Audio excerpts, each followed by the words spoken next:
ஆரம்ப காலத்தில் ஒரு குரு, அப்போ ஒரு சீடன் இருந்தான். அது வேடிக்கையான குரு, வேடிக்கையான சீடன். ஒரு ஆசிரமம். ஒரு நாள் ஒருத்தன் அவசரமாக அந்த குருவை தேடி வந்திருக்கிறான். என்ன விஷயம்னு விசாரித்தார் குரு. உங்கள் சீடர் என்னை அடிச்சுட்டார் அப்படின்னு புகார் பண்ணானா அந்த ஆள். குரு சீடனை கூப்பிட்டார். அடிச்சே அந்த ஆளை அப்படின்னு கேட்டாராம். ஆமான் இருக்கான் சீடன். ஏன் அடிச்சே அப்படின்னு கேட்டாராம். இந்த ஆள் உங்களை பற்றி மட்டமாக பேசிவிட்டான், என்னால் அதை தாங்கிக்க முடியல, அதனால தான் அடிச்சுட்டேன்ருக்கான். அப்படி என்ன பேசினா அப்படின்னு கேட்டாராம். உன்னுடைய குருநாதர் இப்போல்லாம் அர்த்தமில்லாமல் பேச ஆரம்பிச்சுட்டார் அப்படின்னு சொல்லிவிட்டான், அதனால தான் அடிச்சுட்டேன் அப்படின்னு நானா. அதுக்காக அடித்தே அப்படின்னாரான். நான் அதுக்காக அடிக்கலை குருவே, இப்பெல்லாம் நீங்கள் அர்த்தமில்லாமல் பேசுகிறதாக அவன் சொல்கிறான் அப்படின்னா இதுவரைக்கும் நீங்கள் அர்த்தத்தோடு பேசினதாகத்தானே அர்த்தம், அது தப்பு தானே, அதனால தான் அடித்தேன் அப்படின்னு நானா. ஒரு பெரியவர் உட்கார்ந்துருக்கிறார். அவரை சுற்றி அவருடைய தோழர்கள் உட்கார்ந்துருக்கிறாங்க. ஏதோ ஒரு முக்கியமான செய்தியை அவர் அவங்களுக்கு சொல்லிகிட்டு இருக்கிறார். அவங்களும் ஆர்வமாக கேட்டுக்கிட்டு இருக்கிறாங்க. இந்த சமயத்தில் யாரோ ஒரு ஆள் வேகமாக அங்கே வர்றார். வர்ற வேகத்திலேயே எனக்கு ஏதாவது உதவி செய்யுங்க அப்படின்னு கேட்டுக்கிட்டே வர்றார். கேட்கறது உதவி, ஆனால் குரல் மிரட்டுறது மாதிரி இருக்குது, அதட்டி கேட்கறது மாதிரி இருக்குது. இதை கேட்டது அந்த பெரியவர் ஆத்திரப்படலை, ஆனால் அவரை சுற்றி இருந்தவங்க ஆத்திரப்பட்டாங்க. இதை பெரியவர் கவனித்தார். கொஞ்சம் அமைதியாக இருங்கன்னார். வந்தவரை கூப்பிட்டார். அவருக்கு சில பொருள்களை கொடுத்தார். என்னங்க இப்போ உங்களுக்கு மகிழ்ச்சி தானே அப்படின்னார். அப்படின்னு அலட்சியமாக அவர் சொல்கிறார். நான் உங்களை நல்ல முறையில் நடத்தினேன்னா அப்படின்னு கேட்குறாரு அவர் மறுபடியும். அதெல்லாம் ஒன்றும் இல்லை அப்படின்னு சொல்லி அவர் சொல்லிகிட்டு இருக்கிறாரு. குரலில் கடுமை குறையில. சுற்றி இருந்தவங்களால இதை பொறுத்துக்க முடியல. கோபத்தோடு அவரை நோக்கி நெருங்க ஆரம்பித்தாங்க. பெரியவர் அவங்களையெல்லாம் தடுத்து நிறுத்தினார். வந்தவரை வாங்க என்னோட அப்படின்னு சொல்லி அழைச்சிட்டு போனார். வீட்டுக்கு போனார். அங்கே போனதும் இன்னும் சில பொருள்களை எடுத்து அவர்கிட்ட கொடுத்தார். இப்போ திருப்தி தானே, நான் உங்ககிட்ட நல்ல முறையில் நடந்துக்கிட்டேனா அப்படின்னார். அவர் முகம் இப்போ தான் கொஞ்சம் மலர்ந்தது. ரொம்ப நன்றி, இறைவன் உங்கள் குடும்பத்துக்கு எல்லா நன்மைகளையும் செய்வான் அப்படின்னு சொன்னார். இதே வார்த்தைகளை என்னுடைய தோழர்கள்கிட்டே சொல்லிட்டீங்கன்னா அவங்க கோபம் தணிஞ்சிரும், வர முடியுமான்னார். கண்டிப்பாக வர்றேன் அப்படின்னாரு. மறுநாள் காலையில் அந்த இடத்துக்கு வந்தார். அதே மாதிரி சொல்லிவிட்டு அவர் போயிட்டார். தோழர்கள்லாம் ரொம்ப வியப்போடு பெரியவரை பார்த்தாங்க. அந்த பெரியவர் தான் நபிகள் நாயகம். அவர் சொன்னார், ஒருத்தன் ரொம்ப ஆசையாக ஒரு ஒட்டகத்தை வளர்த்துக்கிட்டு வந்தான். ஒரு நாள் அந்த ஒட்டகம் கயத்தை அறுத்துக்கிட்டு ஓடி போயிட்டுது. அக்கம் பக்கத்தில் இருக்கிறவங்கெல்லாம் அந்த ஒட்டகத்தை பிடிக்கிறதுக்கு முயற்சி பண்ணாங்க. அதை துரத்திக்கிட்டு ஓடினாங்க. ஒட்டகம் தாறுமாறாக ஓட ஆரம்பிச்சுது. இந்த சமயத்தில் ஒட்டகத்தை வளர்த்தவன் அங்கே ஓடி வந்தான்.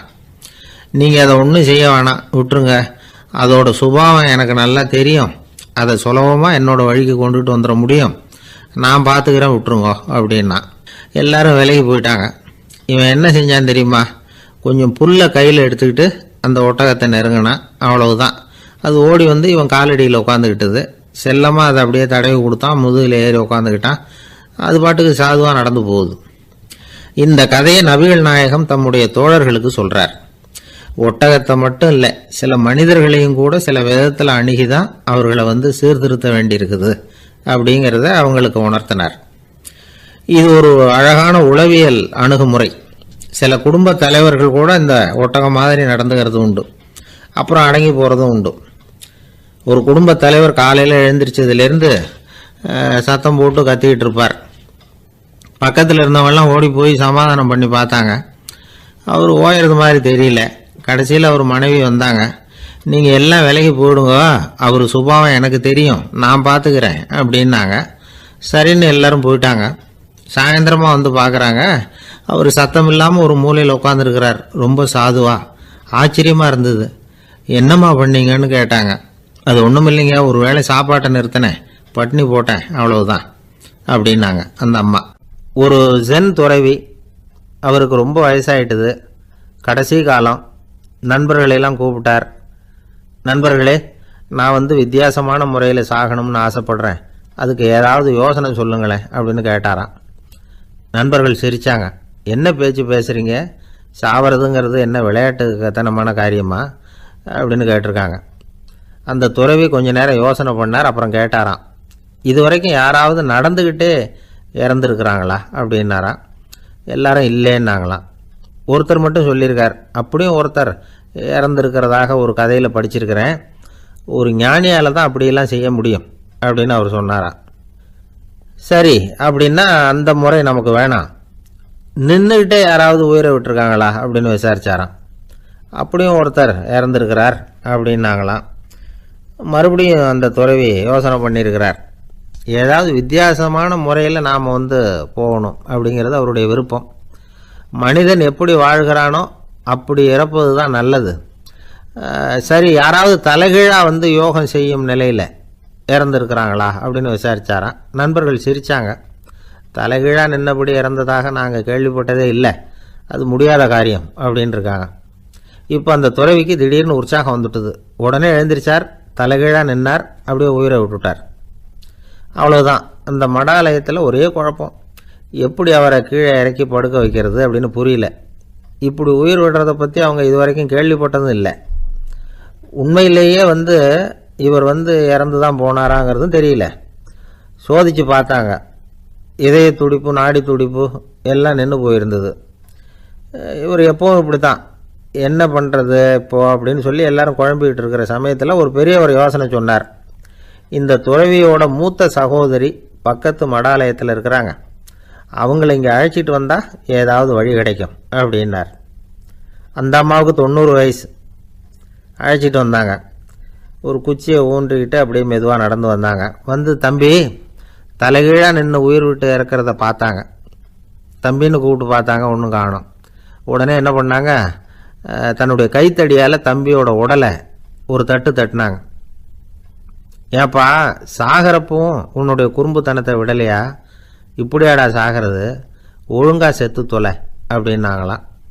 அவ்வளவுதான். உடனே அந்த துறவி திரும்பி நேராக நின்னார். அக்கா, கோவப்படாத, நான் ஒழுங்காக சாகிறேன், எப்படி செத்தா என்ன, எல்லாம் எனக்கு ஒன்று தான் அப்படின்னு சொல்லிவிட்டு அப்படியே தரையில் படுத்து உயிரை விட்டாராம்.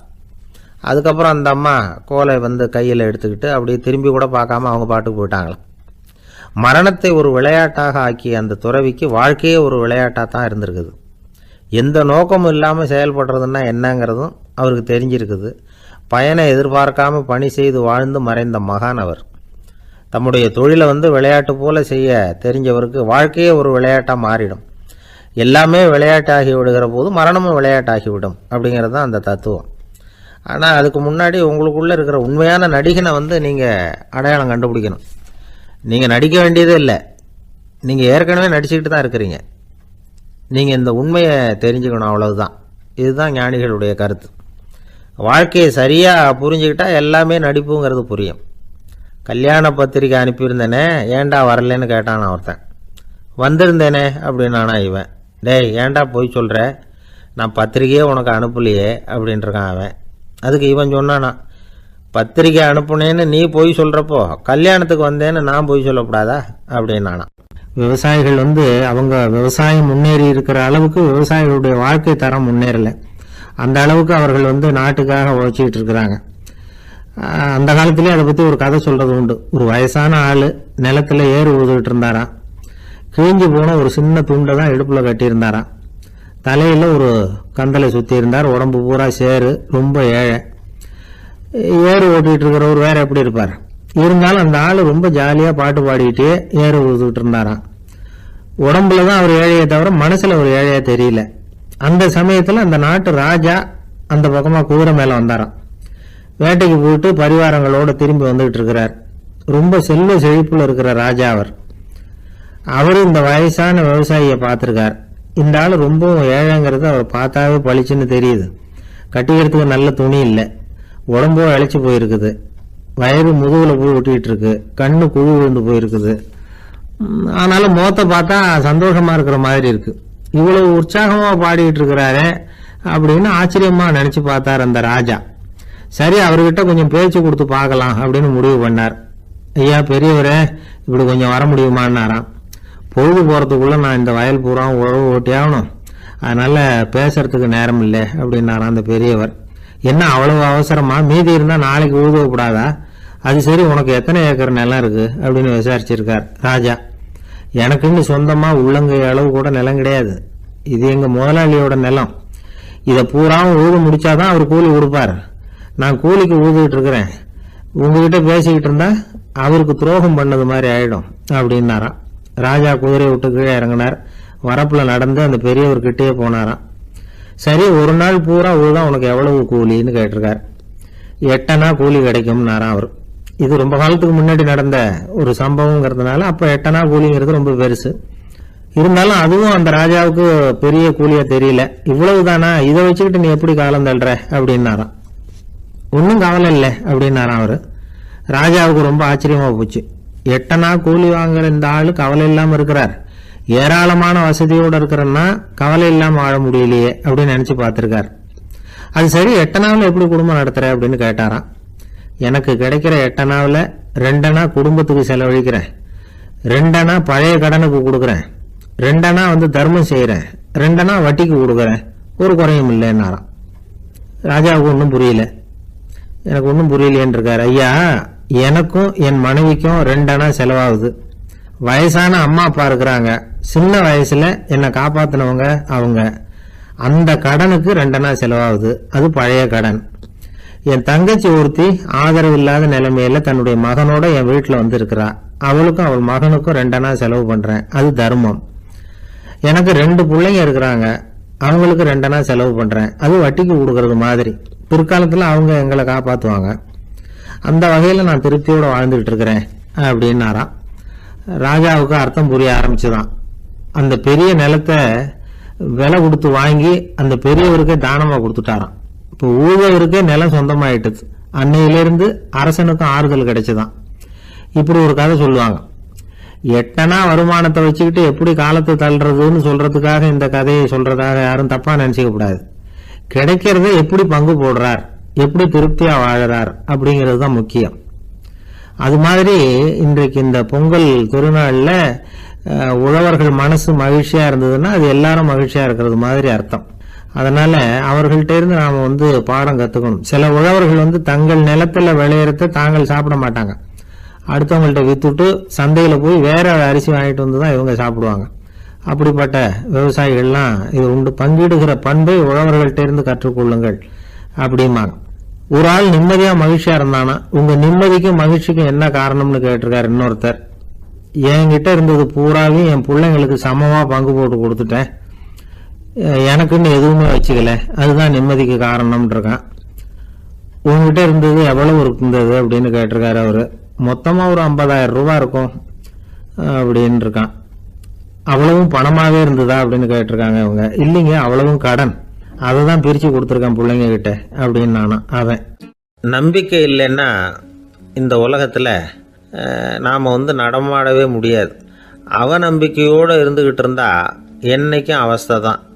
நாம் நம்புறது நடக்குதோ இல்லையோ அது வேற விஷயம். ஆனால் எதையும் நம்பி தான் நாம் அடி வைக்க வேண்டியிருக்கு. வேற ஒன்றும் வேணாம், ஒரு லாட்ரி சீட்டு வாங்குகிறோம், அது எங்கே நமக்கு விழப்போகுது அப்படிங்கிற அவநம்பிக்கையோடவா வாங்குகிறோம். பரிசு நமக்கு தான் அப்படிங்கிற நம்பிக்கை உள்ளூர இருக்கிறதுனால தான் அதை வாங்குகிறோம். இருந்தாலும் முடிவு வேறு மாதிரி ஆகிடுது, அதுக்காக மனசு சோர்ந்து போகிறதில்ல, அடுத்த மாதமும் சீட்டு வாங்குகிறோம். இந்த நம்பிக்கை தான் மனித வாழ்க்கைக்கு ஆதாரம். ஒரு கடையில் போய் டீ சாப்பிட்றீங்க, அந்த டீ நல்ல டீ தானா, அதில் விஷம் கலந்துருக்குமா அப்படிங்கிற சந்தேகம் வந்துட்டுதுன்னு வச்சுங்க. அதுக்கப்புறம் அதை எப்படி நீங்கள் சாப்பிட முடியும்? நம்பி தான் சாப்பிட்ணும். ரயில் ஒழுங்காக போய் சேருங்கிற நம்பிக்கை இருக்கிறதுனால தான் அதில் ஏறி உட்காடுறோம். லெட்டர் ஒழுங்காக போய் சேருங்கிற நம்பிக்கை இருக்கிறதுனால தான் பெட்டியில் போடுறோம். சரி, நம்ம கதையெல்லாம் நம்மளோட இருக்கட்டும். மனித நம்பிக்கை எந்த அளவுக்கு உறுதியாகவும் அறிவுபூர்வமாகவும் இருக்கணுங்கிறதுக்கு அலெக்சாண்டர் வாழ்க்கையில் நடந்த ஒரு சம்பவத்தை உதாரணமாக சொல்லலாம். இந்த உலகத்தையே ஜெயிக்கணும்னு புறப்பட்டார் அலெக்சாண்டர். ஒரு கட்டத்தில் அவர் சிட்னஸ் நதி கரைக்கு சேர்ந்தார். அந்த சமயத்தில் அவருக்கு கடுமையான நோய் வந்துட்டுது. அவர் கூடவே வந்திருந்த கிரேக்க வைத்தியர்கள் என்னென்னமோ முயற்சியெல்லாம் பண்ணி பார்த்தாங்க. இருந்தாலும் அலெக்சாண்டருக்கு வந்திருக்கிறது என்ன நோய்ங்கிறத அவங்களால கண்டுபிடிக்க முடியல. ஏன்னா அந்த பகுதியில் உள்ளவங்களுக்கு மட்டுமே அதிகமாக வரக்கூடிய ஒரு வினோதமான நோயாக இருந்தது அது. ஆனால் அவர் இருக்கிற இடம் எதிரியோட இடம், பாரசீக மன்னனோட ஆளுகைக்கு உட்பட்ட இடம். என்ன பண்ணுறது அப்படின்னு எல்லாரும் யோசனை பண்ணாங்க. பாரசீக மன்னனோட அரண்மனையில் இருக்கிற வைத்தியர் வந்தால் இந்த நோயை குணப்படுத்தி விடுவார் அப்படின்னு சொன்னாங்க. இருந்தாலும் எதிரியோட நாட்டில் இருக்கிற வைத்தியரை கூப்பிட்டு எப்படி நம்பி வைத்தியம் பார்க்க சொல்கிறது? அப்படின்னு சொல்லி எல்லோரும் தயங்கினாங்க. ஆனால் அலெக்சாண்டர் தயங்கலை. பரவாயில்ல, அழைச்சிட்டு வாங்கன்னு விட்டார். உடனே அவரை போய் அழைச்சிட்டு வந்துட்டாங்க. அவர் வந்தார். அலெக்சாண்டர் உடம்பை பரிசோதனை பண்ணி பார்த்தார். சரி, இதை குணப்படுத்தி விடலாம், பயப்பட வேண்டியதில்லை. ஆனால் இதுக்கு ஒரு மூலிகை ரசம் தயார் பண்ணி கொடுக்கணும். நான் போய் அதை தயார் பண்ணிவிட்டு 2 நாளில் திரும்பி வந்துடுறேன் அப்படின்னு சொல்லிவிட்டு போனார் அந்த வைத்தியர். அதே மாதிரி 2 நாளில் திரும்பி வந்தார் மூலிகை ரசத்தோட. இதுக்கு இடையில் அலெக்சாண்டரோட தளபதிகளில் ஒருத்தர் ரகசியமாக ஒரு எச்சரிக்கை கடிதம் கொடுத்து அனுப்பியிருக்கிறான். அதை வாங்கி என்ன விஷயம்னு பார்த்தார். இப்போ உங்ககிட்ட வந்திருக்கிற எதிரி நாட்டு வைத்தியரை நம்பாதீங்க, அவன் கொண்டுகிட்டு வந்திருக்கிற மூலிகை ரசத்தில் விஷம் கலந்துருக்குது அப்படின்னு அதில் எழுதியிருக்கு. அதை பார்த்தார் அலெக்சாண்டர். இருந்தாலும் கொஞ்சம் கூட அலட்டிக்கலை. வைத்தியர் கொடுத்த மருந்தை வாங்கி கடகடன்னு குடிச்சுட்டு அதுக்கப்புறம் அந்த கடிதத்தில் இருந்த விஷயத்தை அந்த வைத்தியர்கிட்ட சொன்னார். வைத்தியர் திகைச்சு போயிட்டார். தன் மேலே அலெக்சாண்டர் வச்சிருக்கிற நம்பிக்கையை பார்த்து அவருக்கு ரொம்ப வியப்பு. வைத்தியர் உண்மையிலேயே நல்ல மருந்து தான் கொண்டுகிட்டு கொடுத்துருக்கிறார், அதில் விஷம்லாம் எதுவும் கலக்கலை. அதுக்கப்புறம் அலெக்சாண்டர் அந்த வைத்தியரை பார்த்து சொன்னாராம், நம்பிக்கைங்கிற அச்சாணியை ஆதாரமாக வச்சுக்கிட்டு தான் இந்த உலகம் சுற்றிக்கிட்டு இருக்குது. எனக்கு எதிரியாக இருந்தாலும் பாரசீக மன்னர் ரொம்ப பெரியவர். அப்பேற்பட்ட மன்னருடைய அரண்மனை வைத்தியர் தொழில் நேர்மை இல்லாதவராக இருக்க மாட்டார். அப்படி இருந்தால் அவரை அரண்மனை வைத்தியராக வச்சிருக்கவே மாட்டாங்க அப்படின்னு நம்பினேன். என்னுடைய நம்பிக்கை வீண் போகலை அப்படின்னாராம். இதுதான் மானுட நம்பிக்கைங்கிறது. இந்த காலத்துலேயும் இது மாதிரி இந்த மானுட நம்பிக்கையை ரொம்பவும் சாமர்த்தியமாக கையாளுகிற கெட்டிக்காரங்க சில பேர் இருக்கிறாங்க. இந்த காலத்து குரு, அவருக்கு ஒரு சிஷ்யன். குரு முன்னாடி அந்த சிஷ்யன் ரொம்ப பணிவாக நின்று, குருவே, உங்கள் கையால் விஷத்தை கொடுத்தாலும் அதை வாங்கி மடமடன்னு குடிச்சிருவேன் அப்படின்னா. உன்னுடைய குரு பக்தியை மெச்சினேன் அப்படின்னார் குரு. அதுக்கு அந்த சிஷ்யன், அப்படி இல்லை குருவே, உங்ககிட்ட சிஷ்யனாக இருக்கிறத விட உங்கள் கையால் விஷத்தை வாங்கி குடிச்சு விடுறது ரொம்ப நல்லது, அதனால தான் அப்படி சொன்னேன் அப்படின்னா. ரொம்ப நாளைக்கு முன்னாடி ஒரு நாள் கோவலன் நாடகம் நடந்தது. எங்கள் மதுரையில் நடந்தது. அதில் ஒரு முக்கியமான கட்டம். கண்ணகி கிட்ட சிலம்பை வாங்கிக்கிட்டு அதை விற்கிறதுக்காக மதுரை நகருக்கு புறப்படுறான் கோவலன். அந்த சமயத்தில் கண்ணகி பாடுற மாதிரி ஒரு நாடக பாடல் நாடக ஆசிரியர் எழுதினது. அது என்ன பாட்டுன்னா, மா பாவியோர் கூடி வாழும் மதுரைக்கு மன்னா போகாதீர் என்று அப்படின்னு ஆரம்பிக்கும் அந்த பாட்டு. இதுதான் அந்த பாட்டு. இதை கண்ணகி மேடையில் பாடின உடனே கூட்டத்தில் சலசலப்பு. நம்ம ஊர்லேயே நமக்கு முன்னாடியே நின்றுக்கிட்டு மா பாவியோர் கூடி வாழும் மதுரை அப்படின்னு சொல்கிறாங்களே, என்ன தைரியம் அப்படின்னு எல்லாம் குழப்பம் பண்ண ஆரம்பிச்சிட்டாங்க. மக்கள் சத்தம் போட ஆரம்பிச்சிட்டாங்க. எதிர்ப்பு குரல் அது பாட்டுக்கு வர அதிகமாக போட்டுது. கொண்டுக்கிட்டு வா அந்த நாடக ஆசிரியரை, எழுதுனது யார் அப்படின்னு ஒரே சத்தம், கூச்சல். வேறு வழி இல்லை. மெதுவாக மேடைக்கு வந்தார் அந்த நாடக ஆசிரியர். 4 பக்கத்திலிருந்தும் கேள்வி கணைகள். மக்களை பார்த்து கொஞ்சம் அமைதியாக இருங்கோ அப்படின்னு சொல்லிவிட்டு தன்னுடைய விளக்கத்தை சொல்ல ஆரம்பித்தார் அந்த நாடக ஆசிரியர். மா அப்படின்னு சொன்னால் திருமகளாகிய லட்சுமி அப்படின்னு அர்த்தம். பா அப்படின்னா கலைமகளாகிய சரஸ்வதி. வி அப்படின்னா மலைமகளாகிய பார்வதி. மா பாவியோர் அப்படின்னா திருமகளும் கலைமகளும் மலைமகளும், இவங்க மூவரும் அப்படின்னு அர்த்தம். இந்த 3 பேரும் வாழ்கின்ற மதுரை புனிதம் நிறைந்தது, சகல செல்வங்களும் நிறைஞ்சது. அப்படிப்பட்ட ஊரில் நான் அணிந்து கொள்ளும் இந்த சாதாரண சிலம்பை யார் வாங்கிக்குவாங்க அப்படிங்கிற எண்ணத்தோடு தான் கண்ணகி அப்படி சொல்கிறா. அதை நினச்சி தான் நான் எழுதினேன். ஆகவே மதுரையை ரொம்ப சிரமப்படுத்தணும், ரொம்ப மோசமாக எழுதணும் அப்படிங்கிற எண்ணம்லாம் எனக்கு கிடையாது. பெருமைப்படுத்தணும்னு நினச்சி தான் அப்படி எழுதினேன் அப்படின்னு விளக்கம் கொடுத்தாராம். இந்த விளக்கத்தை கேட்டதும் எல்லாரும் ரொம்ப சமாதானம் ஆயிட்டாங்களாம். இப்படி விளக்கம் கொடுத்த அந்த நாடக ஆசிரியர் யார் தெரியுமா? அவர் தான் தமிழ் நாடக உலகின் முதல் ஆசான் சங்கரதாஸ் சுவாமிகள். அவருக்கு நகைச்சுவை உணர்வும் அதிகம். 1920ஆம் ஆண்டு திருநெல்வேலியில் அவர் தங்கியிருக்கிறார் நாடகம் நடத்துறதுக்காக. அவர் தங்கியிருந்த வீட்டில் கொசு மூட்டைப்பூச்சி அதிகமாக இருந்திருக்கு. அவரால் தூங்கவே முடியல. அவர் அனுபவித்த தொல்லைகள் ஒரு பாட்டாக உருவாச்சு. வேடிக்கையாக ஒரு பாட்டு எழுதினாராம். மூட்டையும் கொசுவும் ஒரு வீட்டிலே மீட்டிங் போட்டால் முன்னே நிற்க யாரால் முடியும்? கொசு மோகன ராகம் போல சத்தம் போட்டு முன்னே நின்று செய்திடும் யுத்தம். இதை மறுநாள் நாடகத்தில் கோமாளி வேஷம் போட்ட ஒரு சிறுவனை விட்டு பாட வச்சிருக்காரு. எல்லாரும் சிரித்து ரசித்தாங்களாம். சங்கரதாஸ் சுவாமிகள் கல்யாணமே பண்ணிக்கல, துறவி மாதிரியே வாழ்ந்திருக்கார். தமிழ் நாடக கலைக்கு தன்னையே அர்ப்பணம் பண்ணிக்கிட்டவர் அவர். 1922 நவம்பர் மாதத்தில் ஒரு நாள் புதுச்சேரியில் அவர் வாழ்க்கை முடிஞ்சுது. அப்போ அவருக்கு வயசு 55. சங்கரதாஸ் சுவாமிகள் நாடக ஆசிரியர் மட்டும் இல்லை, மேடை நாடக இயக்குனர், தயாரிப்பாளர், அவரே ஒரு சிறந்த நடிகர். ஒரு தடவை சாவித்திரி நாடகத்தில் இவர் யமதர்மனா வேஷம் போட்டு நடிச்சிருக்கிறார். நாடகம் பார்த்துக்கிட்டு இருந்த கருவுற்ற ஒரு பெண்மணிக்கு பயத்தினால அங்கேயே குழந்தை பிறந்துட்டு தான். அந்த நிகழ்ச்சிக்கு அப்புறம் இவர் இந்த வேஷம் போடுறப்போலாம் ஜனங்களுக்கு முன்கூட்டியே எச்சரிக்கை கொடுக்க ஆரம்பிச்சிருவாராம். அதாவது அப்படி யாராவது பயப்படுறவங்க இருந்தால் கொஞ்சம் கண்ணை மூடிங்க அல்லது எழுந்திரிச்சு போடுங்கன்னு. நடிப்புன்னா அப்படிலாம் இருக்கணும். இந்த காலத்தில் நடிகர் ஒருத்தர் சொன்னார், சார் நான் இந்த நாடகத்தில் நடிக்கிறப்போ முகத்தில் நவரசங்களையும் காட்டி நடித்தேன், உணர்ச்சிகளை எல்லாம் நல்லா காட்டி நடித்தேன். அப்படி இருந்தும் ஜனங்கள் கல்லை எடுத்து மேடையில் வீசிவிட்டாங்க சார் அப்படின்னார். நாடகத்தில் உங்களுக்கு என்ன வேஷம் அப்படின்னு கேட்டாங்க. அது செத்து கிடக்கிற பணமாக நடித்தேன் சார் அப்படின்னார். ஒரு குரு, இளம் சீடர்கள் எதிரில் உட்காந்துருக்கிறாங்க. குரு பாடம் நடத்திக்கிட்டு இருக்கிறார். சீடர்களுக்கு ஒரு ஆசை, அதாவது ஒரு முக்கியமான மந்திரத்தை நம்ம குருநாதர்கிட்ட இருந்து கற்றுக்கணும் அப்படிங்கிறது அவங்க ஆசை.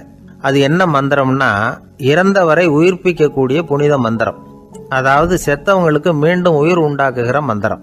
குருவே தயவு பண்ணி அந்த மந்திரத்தை எங்களுக்கு உபதேசிக்கணும் அப்படின்னு கேட்டாங்க. அது ரொம்ப ஆபத்தானது, அது என்னத்துக்கு உங்களுக்கு வேண்டாமேன்னாராம் குரு. எங்களுடைய நம்பிக்கை உறுதிப்படுறதுக்காகத்தான் கேட்குறோம், வேற ஒன்றும் இல்லை அப்படின்னு நாங்களாம் சீடர்கள். பக்குவப்படாத அறிவுங்கிறது ரொம்ப ஆபத்தானது அப்படின்னாராம் குரு. இது சீடர்களுக்கு புரியல. அது எப்படிங்க பக்குவப்படாத அறிவு ஆபத்தானதுன்னு சொல்றீங்க, அப்படின்னா என்ன அப்படின்னு கேட்டிருக்காங்க சீடர்கள். குரு அதுக்கு விளக்கம் கொடுத்தாராம். அந்த மந்திரத்தை எப்போ பயன்படுத்தணுங்கிறது முக்கியம். அதை அறியக்கூடிய ஞானம் ஏற்படுகிற வரைக்கும் அதை தெரிஞ்சுக்காம இருக்கிறது தான் நல்லது, இல்லைன்னா ஆபத்துன்னாராம். ஆனால் அந்த சீடர்கள் அதை கேட்குற மாதிரி இல்லை, ரொம்ப பிடிவாதம் பண்ண ஆரம்பிச்சுட்டாங்க. சரி வாங்க சொல்கிறேன்னார் குரு. எல்லாரும் வந்தாங்க. அந்த புனித மந்திரத்தை அவங்களுக்கு ரகசியமாக உபதேசம் பண்ணார். உபதேசம் பண்ணிவிட்டு அவங்களுக்கு எச்சரிக்கையும் கொடுத்தார். இந்த மந்திரத்தை நல்லா ஆராய்ச்சி பார்த்ததுக்கு அப்புறம் தான் உச்சரிக்கணும், அவசரப்பட்டு எதுவும் செஞ்சிடக்கூடாது அப்படின்னு ஒரு தடவைக்கு பல தடவை எச்சரிக்கை கொடுத்தார். சரின்னு சொல்லிவிட்டு அவங்கெல்லாம் மந்திரத்தை கற்றுக்கிட்டு எழுந்திரிச்சு போயிட்டாங்க. ஒரு நாள் அந்த சீடர்கள் எல்லாம் மணற்பாங்கான இடத்துல அப்படியே நடந்து போயிட்டு இருக்கிறாங்க. ஒரு பாலைவன பகுதி மாதிரி ஒரு இடம். அங்கே ஒரு இடத்துல எலும்புகள் குவியலாக கிடந்தது. உடனே இந்த சீடர்கள் முன்ன பின்ன யோசிக்காம, தியானமும் பண்ணாம, அந்த மந்திரத்தோட பயனை சோதிச்சு பார்க்கணும் அப்படின்னு நினச்சிக்கிட்டு அந்த மந்திரத்தை உச்சரிக்க ஆரம்பிச்சிட்டாங்க. அவ்வளோதான். உடனே என்னாச்சு தெரியுமா, அந்த எலும்புகள் எல்லாம் ஓநாய்களாக மாறி அவங்கள துரத்த ஆரம்பிச்சுட்டுது. சீடர்கள் எல்லாம் தலைதெறிக்க ஓட ஆரம்பிச்சிட்டாங்க. ஓநாய்களும் விடலை, அவங்கள துரத்தி பிடிச்சி கடிச்சு கொதற ஆரம்பிச்சுட்டுது. அப்போதான் அந்த சீடர்களுக்கு குரு சொன்ன அறிவுரையோட அர்த்தம் புரிஞ்சுது. பக்குவப்படாத அறிவு ஆபத்தானது அப்படிங்கிறது. அதனால் இதிலேருந்து நாம் தெரிஞ்சுக்க வேண்டியது என்னென்னா, நாம் நம்ம அறிவை வளர்த்துக்கிட்டா மட்டும் போதாது, அந்த அறிவை எப்போ எப்படி பயன்படுத்தணும் அப்படிங்கிற பக்குவமும் நமக்கு வரணும். அப்போ தான் வாழ்க்கை நல்லபடியாக அமையும், இல்லைன்னா இடைஞ்சல் தான். இந்த காலத்தில் சில சின்ன பிள்ளைங்களுக்கே அறிவு ரொம்ப பக்குவப்பட்டிருக்குங்கிறத உணர முடியுது. ஒரு சின்ன பையன் பள்ளிக்கூடத்தில் மார்க் லிஸ்ட் கொடுத்தாங்க, வாங்கிக்கிட்டு அவசரமாக வீட்டுக்கு ஓடினான். எதிரில் வந்த ஒருத்தர் கேட்டார், என்ன அவசரம், ஏன் இப்படி வேகமாக ஓடுறேன்னார். எங்கள் அம்மா கிட்ட அடி வாங்கணும், அதுக்காக தான் ஓடுறேன்னா. அடி வாங்கிறதுக்கா இவ்வளவு அவசரம்னார் அவர். அப்படி இல்லைங்க, நான் போகிறதுக்குள்ளே எங்கள் அப்பா வீட்டுக்கு வந்துட்டாருன்னா அவர்கிட்ட அடி வாங்க வேண்டியிருக்கும், அதை அவாய்ட் பண்ணுறதுக்காக இப்படி ஓடுறேன் அப்படின்னு நானா அந்த பையன். இந்த உலகத்தில் எல்லாருக்கும் மகிழ்ச்சி தரக்கூடிய ஒரு பொருள் எது? இது ஒரு முக்கியமான கேள்வி. இந்த கேள்விக்கு பொருத்தமான ஒரு பதிலை உங்களால் சொல்ல முடியுமா? அதாவது கொஞ்சம் யோசித்து பார்த்தா பணம்னு சொல்லலாமா? இப்போ கையில் காசு இல்லாதவங்ககிட்ட ஒரு 10 ரூபாயை கொடுத்தா அது அவனுக்கு சந்தோஷத்தை கொடுக்கும். ஏற்கனவே வருமான வரி பிரச்சனையில் சிக்கி இருக்கிறவர்கிட்ட இன்னும் கொஞ்சம் பணம் இருந்தாங்கன்னு சொல்லி கொடுத்தோம்னா அது அவருக்கு சங்கடத்தை தான் கொடுக்கும். அதனால் அந்த கேள்விக்கு பணங்கிறது பொருத்தமான பதிலாக இருக்க முடியாது. கேள்வி என்னன்னா, இந்த உலகத்தில் எல்லாருக்கும் மகிழ்ச்சி தரக்கூடிய ஒரு பொருள் எது? சரி, இனிப்புன்னு சொல்லலாமா? ஏன்னா எல்லாருக்கும் இனிக்க தானே செய்யும். அதுலேயும் ஒரு சிக்கல் இருக்குது. சர்க்கரை வியாதிக்காரங்களுக்கு அது என்ன சந்தோஷத்தையாக கொடுக்கும்? ஆக எல்லாருக்கும் வேறுபாடு எதுவும் இல்லாமல் மகிழ்ச்சியை கொடுக்கக்கூடியது வேற ஏதோ ஒன்று இருக்குது. அது என்னன்னு கண்டுபிடிக்கணும். அதுதான் இன்றைக்கி தகவல். இப்போ அதை கண்டுபிடிக்கணும்னா இந்த கதையை கேட்கணும். அது என்ன கதைன்னா, ஒரு ஊரில் ஒரு ராஜா இருந்தார். அவருக்கும் இதே சந்தேகம் வந்துட்டுது. அதாவது எல்லாருக்கும் இன்பம் தரக்கூடிய பொருள் எது அப்படின்னு. இதுக்கு பதில் தெரிஞ்சுக்கிறதுக்கு ஆசைப்பட்டார். சரி, அதுக்கு என்ன செய்யலாம்னு யோசனை பண்ணார். நாட்டு மக்களுக்கு பகிரங்கமாக ஒரு அறிவிப்பு கொடுத்தார். நம்ம நாட்டு மக்கள் இன்பம் தரக்கூடிய பொருள் எதுன்னு நினைக்கிறாங்களோ அதை கொண்டுகிட்டு வந்து அரண்மனையில் உள்ள கண்காட்சி மண்டபத்தில் வைக்கலாம். அப்படி அவங்க வைக்கிற பொருள்களில் எது எல்லாருக்கும் இன்பம் தரக்கூடியதாக இருக்குமோ அதை வச்சவருக்கு 1000 பொற்காசுகள் பரிசு அப்படின்னு அறிவிப்பு கொடுத்துட்டார். ஜனங்கள் இந்த அறிவிப்பை கேட்டாங்க. அதுக்கப்புறம் சும்மா இருப்பாங்களா? 1000 பொற்காசுன்னா சும்மாவா? அவங்க கையில் என்னென்ன கிடைச்சதோ அதையெல்லாம் கொண்டாந்து அரண்மனை காட்சி மண்டபத்தில் வச்சுட்டாங்க. அதுக்கப்புறமா ராஜா அங்கே வந்தார். ஒவ்வொன்றா பார்த்துக்கிட்டே வந்தார். முதல்ல ஒரு குயில் இருந்தது, இனிமையாக பாடக்கூடிய குயில். இந்த குயிலோட இன்னிசை எல்லாருக்கும் இன்பம் தரக்கூடியது தான். இருந்தாலும் காது கேட்காதவங்களுக்கு இந்த இசை எப்படி இன்பம் தர முடியும்? அதனால் இது சரியில்லைன்னு விட்டார். அடுத்தபடியாக போனார். அங்கே என்ன வச்சுருக்குறாங்கன்னு பார்த்தா ஒரு அழகான மயில் அங்கே தோகை விரித்து ஆடிக்கிட்டு இருக்குது. இந்த மயிலோட ஆட்டம் மனசுக்கு இன்பம் தரக்கூடியது தான். இருந்தாலும் பார்வை இல்லாதவங்க இந்த ஆட்டத்தை பார்த்து ரசிக்க முடியுமா? முடியாது. அதனால் இதுவும் சரியில்லை அப்படின்னு சொல்லிவிட்டார். அதுக்கு அடுத்தபடியாக போனார். பல வகையான இனிப்பு பண்டங்களை வச்சுருந்தாங்க. பார்த்தார், வயசானவங்களுக்கும் நோயாளிகளுக்கும் இது இன்பம் தராது, துன்பம் தான் கொடுக்கும் அப்படின்னார். இப்படி ஒவ்வொன்றா பார்த்துக்கிட்டே போகிறார். அழகான மலர்கள், கனிகள், ஓவியங்கள் எதுவுமே பொருத்தமாக தெரியல. சகல பேருக்கும் இன்பம் தரக்கூடிய வகையில் எதுவும் இல்லை. கடைசியாக வந்தார். அங்கே ஒரு களிமண் பொம்மை இருந்தது. அது என்ன பொம்மை தெரியுமா? பசியால் வாடி இருக்கிற ஒருத்தருக்கு ஒரு அம்மா இனிமையாக பேசிக்கிட்டு சோறு போடுறது மாதிரி அந்த பொம்மையை செஞ்சுருந்தாங்க. அதுக்கு கீழே அன்பு அப்படின்னு எழுதியிருந்ததுதான். ராஜா பளிச்சுன்னு ஒரு முடிவுக்கு வந்தார். அந்த பொம்மையை செஞ்ச சிற்பியை வரவழைச்சார், பரிசு கொடுத்தார். அன்பு ஒன்று தான் எல்லாருக்கும் இன்பம் அளிக்கக்கூடிய பொருள். காது கேட்காதவங்களும் அதை கேட்க முடியும், பார்வை இல்லாதவங்களும் அதை பார்க்க முடியும், குழந்தைகளும் அதை உணர முடியும் அப்படின்னு அதுக்கு விளக்கம் கொடுத்தார் அந்த மன்னர். இந்த உலகத்தில் எல்லாருக்கும் மகிழ்ச்சி தரக்கூடிய ஒரு பொருள் அன்பு தான். அதை புரிஞ்சுக்கிட்டு தான் சில கணவன்மார்கள் மனைவி பேரில் ரொம்ப அன்பை காட்டிக்கிறது வழக்கம். ஒரு வீட்டு வாசப்படி பக்கமாக மழைக்கு ஒதுங்கினார் ஒருத்தர். மழை தூரிக்கிட்டு இருந்தது, இருட்டு நேரம். அந்த வீட்டில் இருந்தவர், இன்னைக்கு ராத்திரி வேணும்னா இங்கேயே தங்கிட்டு காலையில் போங்க அப்படின்னார். உடனே இவர் சொன்னார், ரொம்ப நன்றிங்க, ஒரு 10 நிமிஷத்தில் இதை வந்துவிடுறேன் அப்படின்னு சொல்லிவிட்டு எங்கேயோ ஓடினார். 10 நிமிஷம் கழித்து திரும்பி வந்தார். ஆமாம், எங்கே போயிட்டு வந்தீங்கன்னு கேட்டார் வீட்டில் இருந்தவர்.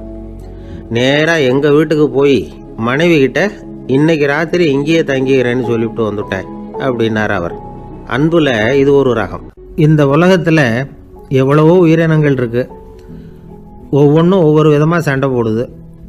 இப்போ 2 மாடு சண்டை போட்டுக்குதுன்னு வச்சுக்கோங்க, என்ன பண்ணும்? 2 முட்டிக்கும். அதுக்கு சண்டை போடுறதுக்கு ஆயுதமாக உபயோகப்படுறது அதோட கொம்பு. 2 சேவல் சண்டை போட்டுக்குதுன்னு வச்சுக்கோங்க, அதுக்கு ஆயுதமாக உபயோகப்படுறது அதோட கால் நகம். காலால் தான் அது ஒன்றோட ஒன்று சண்டை போட்டுக்கும். ஆனால் 2 மனுஷன் சண்டை போட்டுக்கிறான்னு வச்சுக்கோங்க, இவன் இன்னதை தான் ஆயுதமாக உபயோகப்படுத்துவான்னு குறிப்பிட்டு சொல்ல முடியாது. கல்லை எடுப்பான், கத்தி எடுப்பான், துப்பாக்கி எடுப்பான், என்ன வேணாலும் பண்ணுவான். வாயால் திட்டுவான், கையால் அடிப்பான், காலால் உதைப்பான், சகலகலாக வல்லவன். விலங்குகள்லாம் பொதுவாக வாயை சாப்பிட்றதுக்கு மட்டும்தான் உபயோகப்படுத்துது. ஆனால் இவனுக்கு சாப்பிட்றதுக்கும் அதுதான், சாப்பிட்டு விட்டு திட்டுறதுக்கும் அதுதான். ஆனால் ஒரு விஷயத்தில் மட்டும் கெட்டிக்கிறேன். அதாவது நாம் சண்டை போட்டுக்கிட்டாலும் பரவாயில்லை, கோழிகள் சண்டை போடாமல் இருக்கணும் அப்படின்னு ஆசைப்படுறான். எதுக்காக? கோழிகள் சண்டை போடாமல் இருந்தால் நிறைய முட்டைகள் போடுமா, அதுக்காக தான் இந்த அக்கறை. கோழி பண்ணை வச்சிருக்கிறவங்களுக்கு இது ஒரு பெரிய பிரச்சனை. அதாவது பண்ணையில் இருக்கிற கோழிகளுக்குள்ளே அடிக்கடி சண்டை வந்துடும். அதனால் முட்டை உற்பத்தி குறைஞ்சிரும். சரி, இதுக்கு என்ன பண்ணுறது? பண்ணையில் போய் உட்காந்துக்கிட்டு தினமும் பஞ்சாயத்து பேசிகிட்டு இருக்க முடியுமா? அமெரிக்காவில் கோழி பண்ணை வச்சுருக்கிற ஒருத்தர் இதை பற்றி யோசனை பண்ணி பார்த்தாராம். ஒரு வழியையும் கண்டுபிடிச்சிருக்கார். கோழிக்கெல்லாம் மூக்கு கண்ணாடி மாட்டி விட்டுட்டோம்னா அது சண்டை போடுற குணம் குறைஞ்சிரும், முட்டை அதிகமாகிடும். அந்த கண்ணாடியில் உள்ள லென்ஸு சிவப்பு நிறத்தில் இருக்கணும், அவ்வளவுதான் அப்படின்னு அவர் கண்டுபிடிச்சாராம். இது ஏற்கனவே நடைமுறையில் கண்டுபிடிக்கப்பட்ட ஒரு விஷயம். ஆனால் எல்லா கோழிக்கும் சிவப்பு மூக்கு கண்ணாடி எப்படி மாட்டி விடுறது? அப்படியே மாட்டி விட்டாலும் அது நழுவாமல் இருக்கணுமே. இப்போ நாமெல்லாம் நடு விரலால் மூக்கு கண்ணாடி நடுவில் தொட்டு அப்படி ஸ்டைலாக சரி பண்ணிக்கிறோம். அது மாதிரி கோழி எப்படி சரி பண்ணிக்கும்? இதுதான் பிரச்சனை. இதுக்கு அவர் என்ன வழி கண்டுபிடிச்சாருன்னா, கோழிக்கெல்லாம் மூக்கு கண்ணாடிக்கு பதிலாக விழியொட்டு வில்லைகள், கான்டாக்ட் லென்ஸ், அதை பொருத்தி விட்டா என்ன அப்படின்னு யோசனை பண்ணார். அதே மாதிரி பண்ணார். அதே மாதிரி செஞ்சு பார்த்தார், வெற்றி. அதுக்கப்புறம் கோழியெல்லாம் சண்டை போட்டுக்கலையாம், சமாதான பிரியர்கள் ஆகிட்டு தான். கோழிகளுக்கு இயல்பாகவே சண்டை போடுற குணம் உண்டு. ஆனால் அதோட கண்ணுக்கு பார்க்குற பொருள்லாம் ரோஜா நிறத்துலையோ அல்லது இன்னும் சொல்லப்போனால் அழுத்தமான சிவப்பு நிறத்துலையோ தெரிஞ்சதுன்னா சண்டை போடுற குணம் குறைஞ்சிருதான். அந்த சமயத்தில் அது அதிகமாகவும் முட்டையிட ஆரம்பிச்சுடுதான். அதே நேரத்தில் இறை எடுக்கிறத கூட குறைச்சிக்குதான்.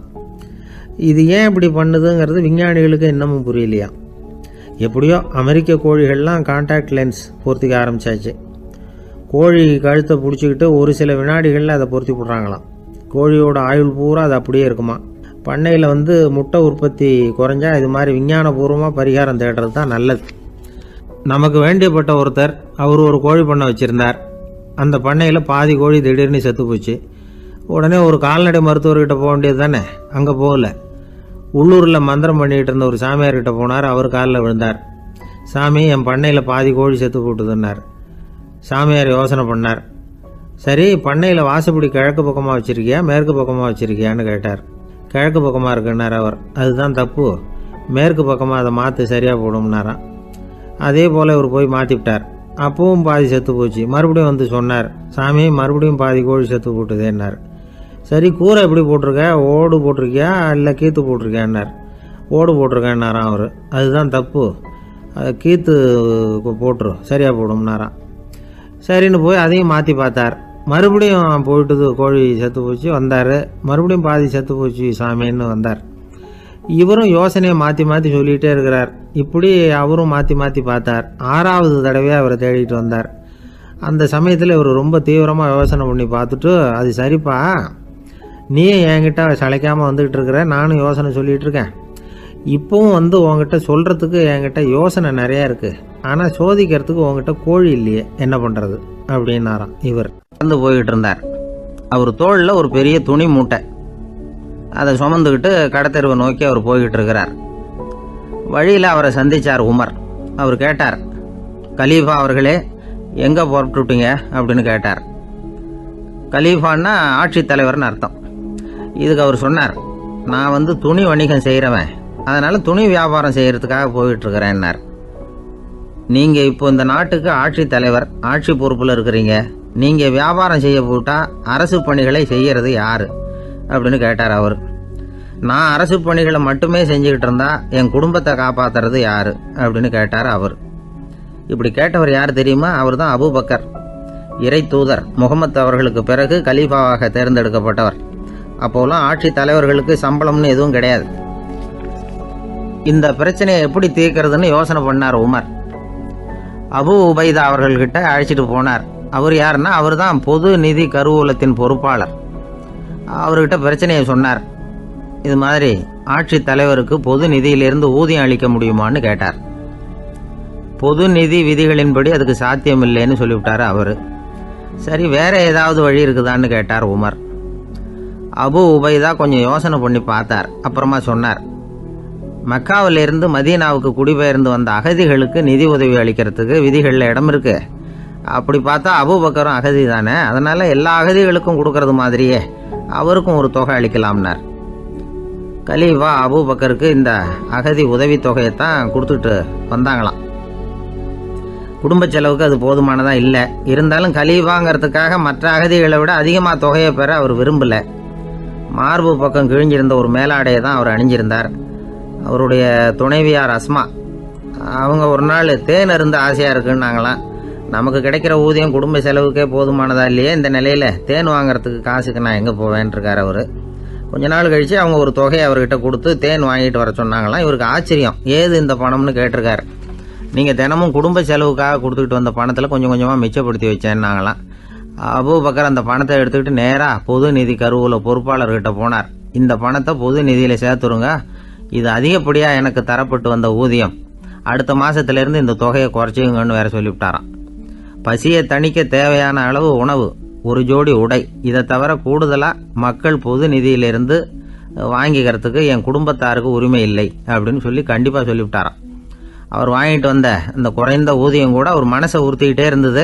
கடைசி நேரம் அவர் தம்முடைய மகள் ஆயிஷா அவர்களை அழைச்சார். மகளே, இதுவரைக்கும் பொது நிதியிலிருந்து நான் வாங்கிட்டு வந்த தொகை என்னுடைய இதயத்தில் பாரமாக அழுத்திக்கிட்டு இருக்கு. என் தோட்டத்தை விற்று அதில் வர்ற பணத்திலிருந்து நான் இதுவரைக்கும் வாங்கிட்டு வந்த ஊதிய தொகையை கணக்கு போட்டு பொது நிதியில் சேர்த்துவிடு அப்படின்னாராம். பதவி ஏற்கிறதுக்கு முன்னாடி தன்கிட்ட இருந்ததை விட இப்போ கூடுதலாக என்ன சொத்து இருக்குன்னு பார்த்துருக்கார். ஒரு ஒட்டகம், ஒரு கோப்பை, ஒரு பணியாள். இதையும் அடுத்தபடியாக கலீஃபாவா வர்றவர்கிட்ட ஒப்படைச்சிருங்க அப்படின்னு விட்டாராம். அதே மாதிரி அடுத்து வந்த உமர்கிட்ட ஒப்படைச்சாங்க. அப்போ உமர் சொன்னாராம், அபூபக்கரே, இந்த முன்மாதிரியால் உங்களுக்கு பிறகு இந்த ஆட்சி பொறுப்பை ஏற்கிறவர்களை பெரும் நெருக்கடிக்கு ஆளாகி விட்டீங்க அப்படின்னு சொல்லி ரொம்ப கண் கலங்கினாராம். கடைசியாக அபூபக்கர் தன்னுடைய குடும்பத்தாருக்கு விட்டு சென்ற சொத்து ஒரு படுக்கை விரிப்பு, ஒரு போர்வை, அவ்வளவுதான். இது சிந்திக்க வேண்டிய ஒரு செய்தி. ஒரு ஊரில் ஒரு மன்னர் இருந்தாராம். அமைச்சர் அவர்கிட்ட சொன்னாராம், மன்னா, நம்ம ராஜ்யத்தில் இனிமே லஞ்ச ஊழலே இருக்காதுன்னாராம். ஆஹா, அப்படின்னா ஊழல் பேர் வழிகளையெல்லாம் நாடு கடத்தியாச்சா அப்படின்னு கேட்டிருக்காரு மன்னர். இதுக்கு அவர், அப்படி இல்லைங்க, இனிமே கொடுக்கறதுக்கு ஜனங்கள்கிட்ட பணமே இல்லை அப்படின்னாராம். ஒரு நண்பர் இருக்கார். எப்போ பார்த்தாலும் கையில் ஒரு புத்தகம் இருக்கும். புத்தகம் இல்லாமல் எங்கேயும் புறப்பட மாட்டார். எதுக்காக இப்படி எடுத்துகிட்டு போகிறீங்க அப்படின்னு கேட்டால், எனக்கு இது ஒரு நல்ல நண்பன் மாதிரி. இந்த காலத்தில் எங்கே போனாலும் காத்திருக்க வேண்டியிருக்கு. அது மாதிரி சமயத்தில் நான் நண்பன் கூட பேசிக்கிட்டு இருப்பேன் அப்படிம்பாரான். ஒருத்தர் ஒரு பெரிய அரச பதவியில் இருந்தார். அவர் பதவியிலேருந்து இறங்க வேண்டிய சூழ்நிலை. அரசு கொடுத்துருந்த வீட்டை விட்டுட்டு வெளியில் வர்றார். வரும்பொழுது 2 கையிலையும் 2 பெட்டியை எடுத்துகிட்டு வந்தாராம். சார், உங்களுடைய உடைமைகள் அப்படின்னு கேட்குறாங்க அங்கே இருந்த ஊழியர்கள். இவர் தன்னுடைய கையில் இருக்கிற பெட்டியை காட்டி, இதுதான் என்னுடைய சொத்து அப்படின்னாராம். ஒரு பெட்டியில் அவருடைய உடைகள், இன்னொரு பெட்டியில் அவர் விரும்பி படிக்கிற புத்தகங்கள். அவ்வளவுதான். இதுதான் இருந்துதான். புத்தகம் படிக்கிறது மனசுக்கு நல்லதுங்கிறது நமக்கு தெரியும். புத்தக வாசிப்பு உடம்புக்கும் நல்லதுங்கிறாங்க. அது நமக்கு ஆச்சரியமாக தான் இருக்குது. ஒரு நபர் ஒரு வருஷத்தில் சராசரியாக 2000 பக்கங்களை படிச்சிருக்கணுமா, யுனெஸ்கோ பரிந்துரை. ஆனால் நம்ம நாட்டில் நாம் சராசரியாக படிக்கிறது 32 பக்கங்கள். அவ்வளவுதான். இவ்வளவுக்கு நம்ம நாட்டில் 6000த்துக்கும் மேற்பட்ட நாளேடுகள், 2000த்துக்கும் மேற்பட்ட இதழ்கள், மலர்கள், இவ்வளவு இருந்தும் சரியாக வரல. இந்த உலகத்தில் முதல் நூலகம் எங்கே எப்போ ஆரம்பமாச்சு தெரியுமா? கிமு 2500ஆம் ஆண்டில் அது ஆரம்பமாயிருக்குது. பாபிலோனியாவில் அமில் அணு அப்படிங்கிற அரசன் தான் நூலகத்தை உருவாக்கி இருக்கிறான். அப்போல்லாம் தாள் கிடையாது, களிமண் தான். களிமண் பலகைகளில் எழுதி அது தொகுத்து அப்படியே நூலாக்கி அதை நூலகத்தில் வச்சுருப்பாங்களாம். அரசருடைய நூலகத்தில் 1000த்துக்கும் மேற்பட்ட நூல்கள் இருந்ததாக வரலாற்று குறிப்பு இருக்குது. அது மட்டும் இல்லை, அந்த நூலகத்தில் பொருள் வாரியாக, அதாவது சப்ஜெக்ட் வாரியாக புத்தகங்களை வகைப்படுத்தி வச்சுருந்தாங்களாம். அதில் மிச்சம் இருந்த ஒரு 25 களிமண் பலகை புத்தகங்கள் இன்றைக்கும் பிரிட்டிஷ் அருங்காட்சியகத்தில் இருக்குதான். அச்சு, தாள் இதெல்லாம் ஏற்பட்டதுக்கு அப்புறம் அமைக்கப்பட்டது தான் பிரான்சில் இருக்கக்கூடிய பாரிஸ் நூலகம். 1480 பிரெஞ்சு மன்னர் 11ஆம் லூயி இந்த நூலகத்தை அமைச்சாராம். ஆனால் அப்போல்லாம் அரசர்கள் மட்டும்தான் நூலகத்தை பயன்படுத்த முடியுமா. அதுக்கப்புறம் 17ஆம் நூற்றாண்டில் இந்த முறை மாறி பொதுமக்கள் அங்கே போகலாம், படிக்கலாம் அப்படிங்கிற நிலைமை வந்துதான். போட்லியன் நூலகம் அப்படின்னு அதுக்கு பேர், பாரிஸ் நகரத்தில் இருக்குது. அங்கே தான் நூல்களின் பட்டியல் தயாரிப்பு பணி ஆரம்பமாச்சு. கல்வி வளர்ச்சியையும் நூலகத்தையும் இணைச்சவர் நெப்போலியன் போனபார்ட். முன்பணம் செலுத்தி புத்தகத்தை படிக்கிற முறையையும் அவர் தான் கொண்டுட்டு வந்தாராம். மக்கள்கிட்ட வசூலிக்கிற வரியின் ஒரு பகுதியை நூலகத்துக்கு பயன்படுத்தினவரும் அவர் தானா. நெப்போலியன் நூலகத்தில் உலகத்தில் உள்ள எல்லா மொழி நூல்களும் இருக்குதான். அங்கே ஒரு தமிழ் நூலும் இருந்திருக்குது. அது என்னென்னா கம்பராமாயணம். சோவியத் யூனியனுக்கு படையெடுத்து போனப்போ அங்கேருந்து லட்சக்கணக்கான புத்தகங்களை இந்த பனிச்சறுக்கு வாகனங்கள் இருக்குல்ல, அதில் கொண்டுகிட்டு வந்ததாக வரலாறு. அடுத்தபடியாக குறிப்பிட்டு சொல்லத்தக்க நூலகம் எதுன்னா பிரிட்டிஷ் நூலகம். மிக பழைய கையெழுத்து பிரதியெல்லாம் கூட அங்கே இருக்குது. 1753 ஆரம்பமாச்சு. அதில் உள்ள நூல்களை வரிசையாக அடுக்கினா 180 கிலோமீட்டர் நீளத்துக்கு வருமா. மிகப்பெரிய நூலகம் அமெரிக்க தலைநகர் வாஷிங்டனில் இருக்குதான். இந்தியாவை பொறுத்த வரைக்கும் பெரிய பழைய நூலகம் எதுன்னா கல்கத்தா நூலகம். எல்லா இந்திய மொழி நூல்களும் இங்கே உண்டு. மகாகவி பாரதியார் நடத்தின இந்தியாங்கிற இதழின் எல்லா பிரதிகளும் அங்கே பாதுகாப்பாக இருக்குது. படிக்கும் பழக்கம் இங்கே வளர வேண்டியிருக்குது. ஒருத்தர்கிட்ட ஒரு புஸ்தகத்தை கொடுத்து விமர்சனம் எழுத சொல்லியிருந்தாங்க. கொஞ்ச நாள் கழித்து அவரை போய் பார்த்து, என்னங்க புஸ்தகத்தை படித்து பார்த்தீங்களா அப்படின்னு கேட்டாங்களாம். இதுக்கு அவர் சொல்லியிருக்கிறார், இன்னும் நான் படித்து பார்க்கலிங்க, இப்போ தானே விமர்சனமே எழுதி முடிச்சிருக்கிறேன், இனிமே தான் படிக்கணும் அப்படின்னாராம். ஒருத்தர் ரொம்பவும் மகிழ்ச்சியாக வந்துக்கிட்டு இருந்தார். என்ன விஷயம்னு விசாரித்தேன். நான் தோற்று போயிட்டேன், அதுதான் மனசுக்கு மகிழ்ச்சியாக இருக்குது அப்படின்னார். எனக்கு இது ரொம்ப ஆச்சரியமாக போச்சு. இந்த உலகத்தில் தோற்று போகிறவங்க யாரும் மகிழ்ச்சியாக இருக்கிறது இல்லை. அப்படி இருக்கிறப்ப இவர் இப்படி சொல்கிறாரே, எங்கே தோற்று போனீங்கன்னு கேட்டேன். அதுக்கப்புறம் தான் அவர் விவரமாக சொன்னார். என்னோட 5 வயசு குழந்தையோட நான் விளையாடிக்கிட்டு இருந்தேன். அந்த விளையாட்டில் என் குழந்தை ஜெயிச்சுட்டுது, நான் தோற்று போயிட்டேன் அப்படின்னார் ரொம்ப உற்சாகமாக. நான் யோசித்து பார்த்தேன். அதாவது நாம் சின்ன குழந்தையாக இருக்கிறப்போ எந்த விளையாட்டில் கலந்துக்கிட்டாலும் அதில் நாம் தான் ஜெயிக்கணும்னு ஒரு வெறி நமக்குள்ளே இருக்கும். நம்மளை எதிர்த்து விளையாடுறவர் நல்லவரா கெட்டவரா, பெரியவரா சின்னவரா அப்படிங்கிறதெல்லாம் முக்கியம் கிடையாது. அவர் தோற்று போகணும், நாம் ஜெயிக்கணும், அதுதான் முக்கியம். எதிரியை சந்தோஷப்படுத்த விளையாடுகிற கலை அப்போ நமக்கு தெரியறதில்ல. வாழ்க்கையில் ஒரு பக்குவம் வந்ததுக்கு அப்புறம் வெற்றி பெறணுங்கிற மன அழுத்தம் போயிடுது. போட்டியில் ஜெயிக்கணுங்கிறத விட குழந்தையை சந்தோஷப்படுத்தணுங்கிறது முக்கியமாக போச்சு. ஜெயிக்கணுங்கிற வெறி ஓடி போட்டுது. ஒரு குழந்தையாக இருந்தப்போ நம்ம வளர்ச்சிக்கு உதவிய வெறி பெரியவனானதுக்கு பிறகு நமக்கு எதிரியாக மாறுது.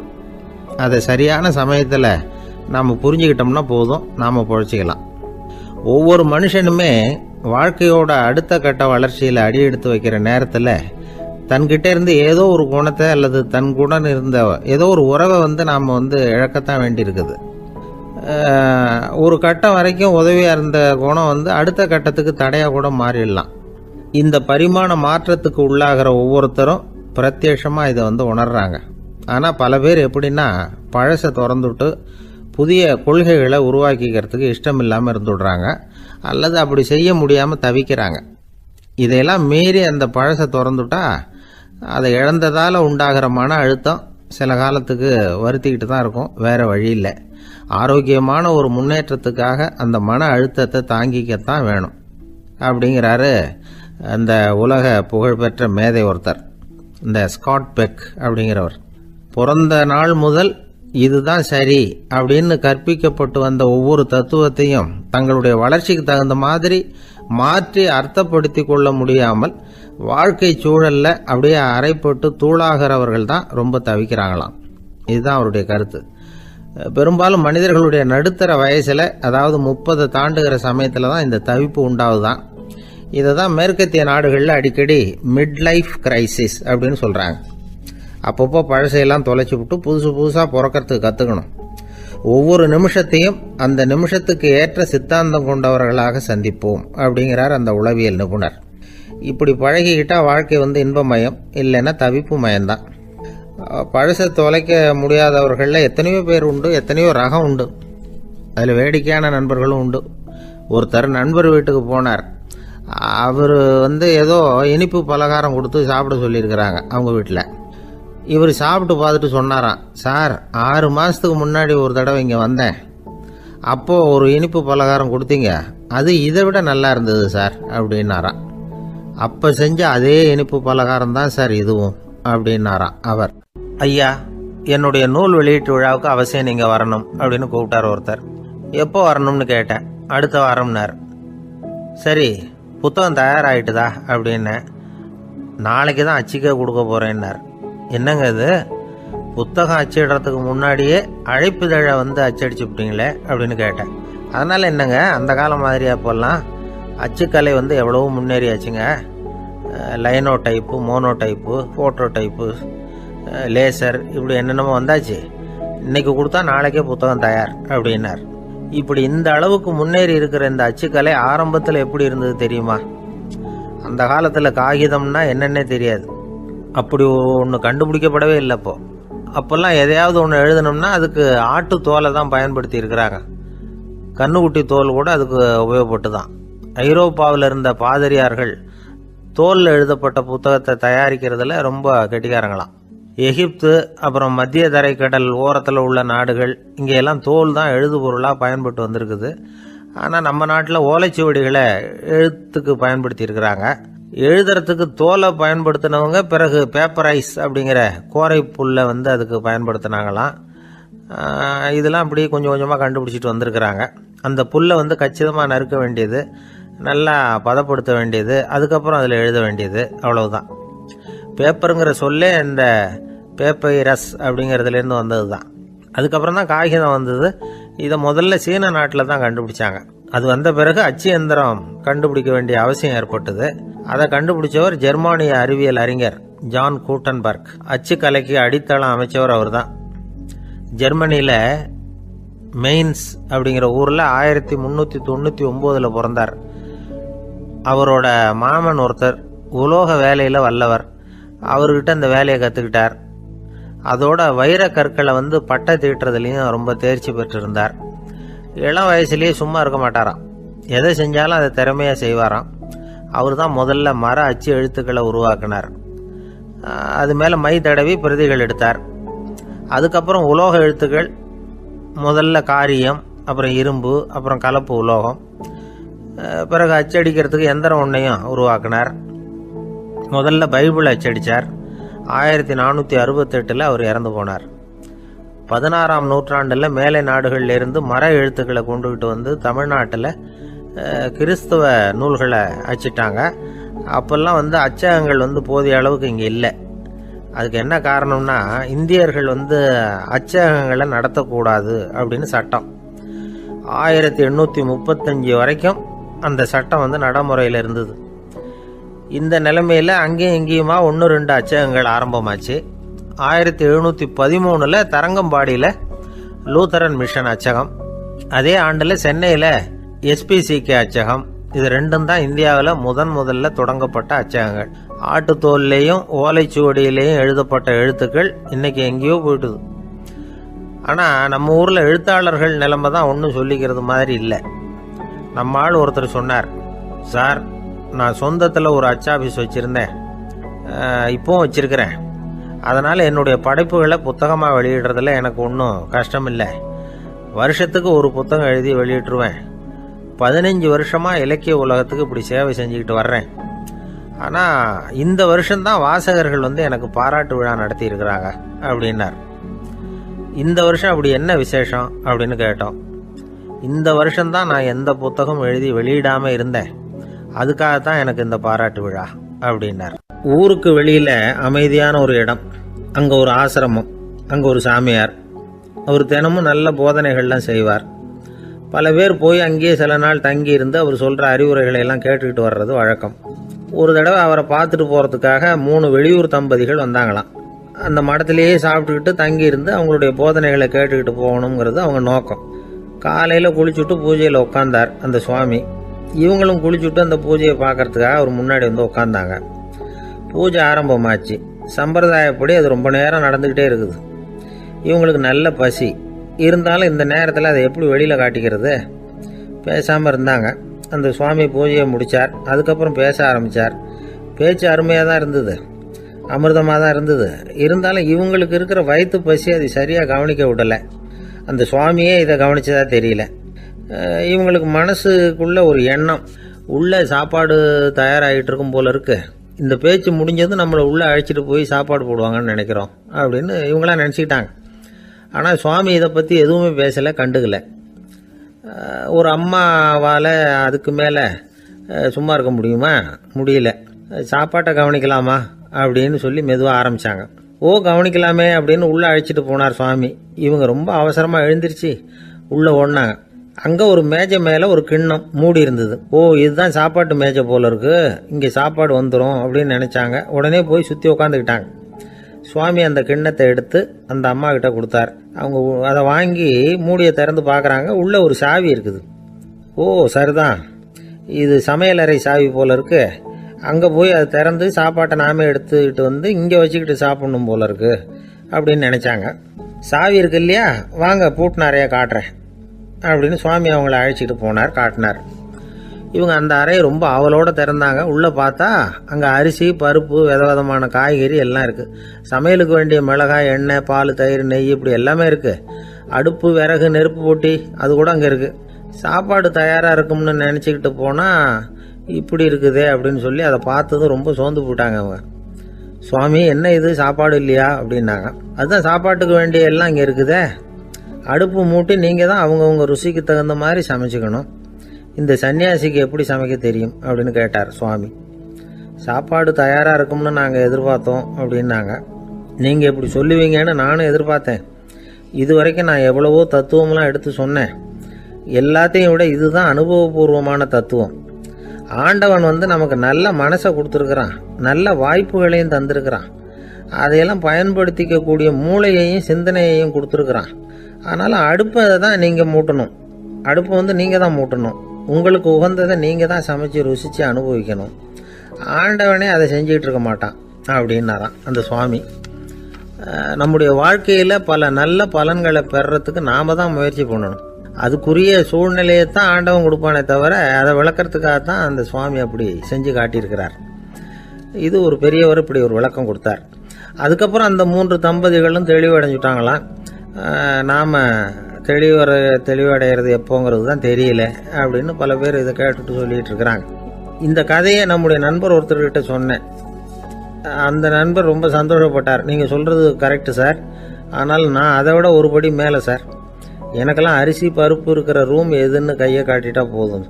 உடனே கிண்ணத்துலேருந்து சாவியை எடுத்து கொடுக்கணுங்கிற அவசியம்லாம் இல்லை எனக்கு. அப்புறம் எப்படி ரூமை திறந்துருவீங்க அப்படின்னு கேட்டேன். பூட்டை உடைச்சி திறந்துருவேன், அதுதான் எனக்கு பழக்கம் அப்படிங்கிறார். ஒரு காலத்தில் பிரஷ்யா அப்படின்னு ஒரு தேசம் இருந்தது. இப்போ ஜெர்மனி இருக்குல்ல, இதோட பெரும்பகுதி ஒரு காலத்தில் பிரஷ்யாங்கிற பேரில் இருந்தது. அப்போ அதுக்கு அரசராக இருந்தவர் மகா ஃப்ரெடரிக், அதாவது ஃப்ரெடரிக் தி கிரேட் அப்படின்னு சொல்லுவாங்க. அந்த ராஜாவுக்கு ஒரு சந்தேகம். நாம் பல வகையான வரிகளை விதித்து வசூல் பண்ணுறோம், அப்படி பண்ணி வருமானம் குறைஞ்சிக்கிட்டே போகுதே, இதுக்கு என்ன காரணமாக இருக்கும்? இதுதான் அவருக்கு ஏற்பட்ட சந்தேகம். ஒரு சமயம் அந்த அரசர் தம்முடைய அமைச்சர்களையும் பிரபுக்களையும் தளபதிகளையும் கூப்பிட்டு ஒரு விருந்து வச்சார். விருந்து முடிஞ்சதும் அவங்கள பார்த்து இந்த சந்தேகத்தை கேட்டார். வரிகள் அதிகமாக விதித்து வருமானம் குறையறதுக்கு என்ன காரணம் அப்படின்னு கேட்டார். பல பேருக்கு இதுக்கு சரியாக பதில் சொல்ல தெரியல. அனுபவசாலியான ஒரு தளபதி எழுந்திருச்சார். அரசே, அது எப்படிங்கிறத இப்போ உங்களுக்கு காட்டுறேன்னார். உடனே ஒரு பெரிய பனிக்கட்டி ஒன்றை தன்னுடைய கையில் எடுத்தார். அதை அப்படியும் எப்படியும் திருப்பி பார்த்தார். அப்புறம் அடுத்தவர்கிட்ட கொடுத்தார். அவர் அதை அப்படியும் எப்படியும் திருப்பி பார்த்துட்டு அடுத்தபடியாக இருந்தவர்கிட்ட கொடுத்தார். இப்படியே இதை ஒவ்வொருத்தராக பார்த்துட்டு ஒவ்வொரு கையாக மாறி கடைசியில் மன்னர் கைக்கு போய் சேர்ந்தது.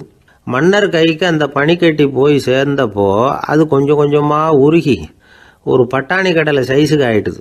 மன்னர் யோசனை பண்ணார். வரி அதிகமாக போட்டாலும் வந்து சேர்றது குறைவாக இருக்கிறதுக்கு என்ன காரணம் அப்படிங்கிறது அவருக்கு புரிஞ்சு போச்சு. காலம்தான் மாறிட்டு இருக்கே தவிர இந்த கையூட்டு வாங்குற பழக்கம் மாறினதாக தெரியல. இன்னொரு ராஜா இருந்தார்.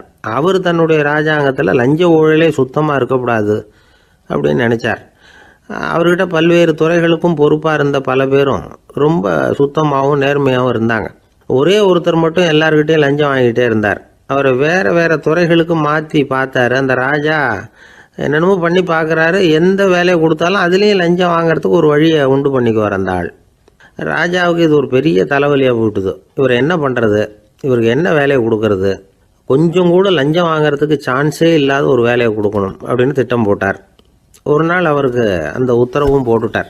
அதாவது அவருக்கு என்ன வேலைன்னா, கடற்கரையில் தான் அவருக்கு ஆஃபீஸ். அங்கேயே இருந்துக்க வேண்டியது.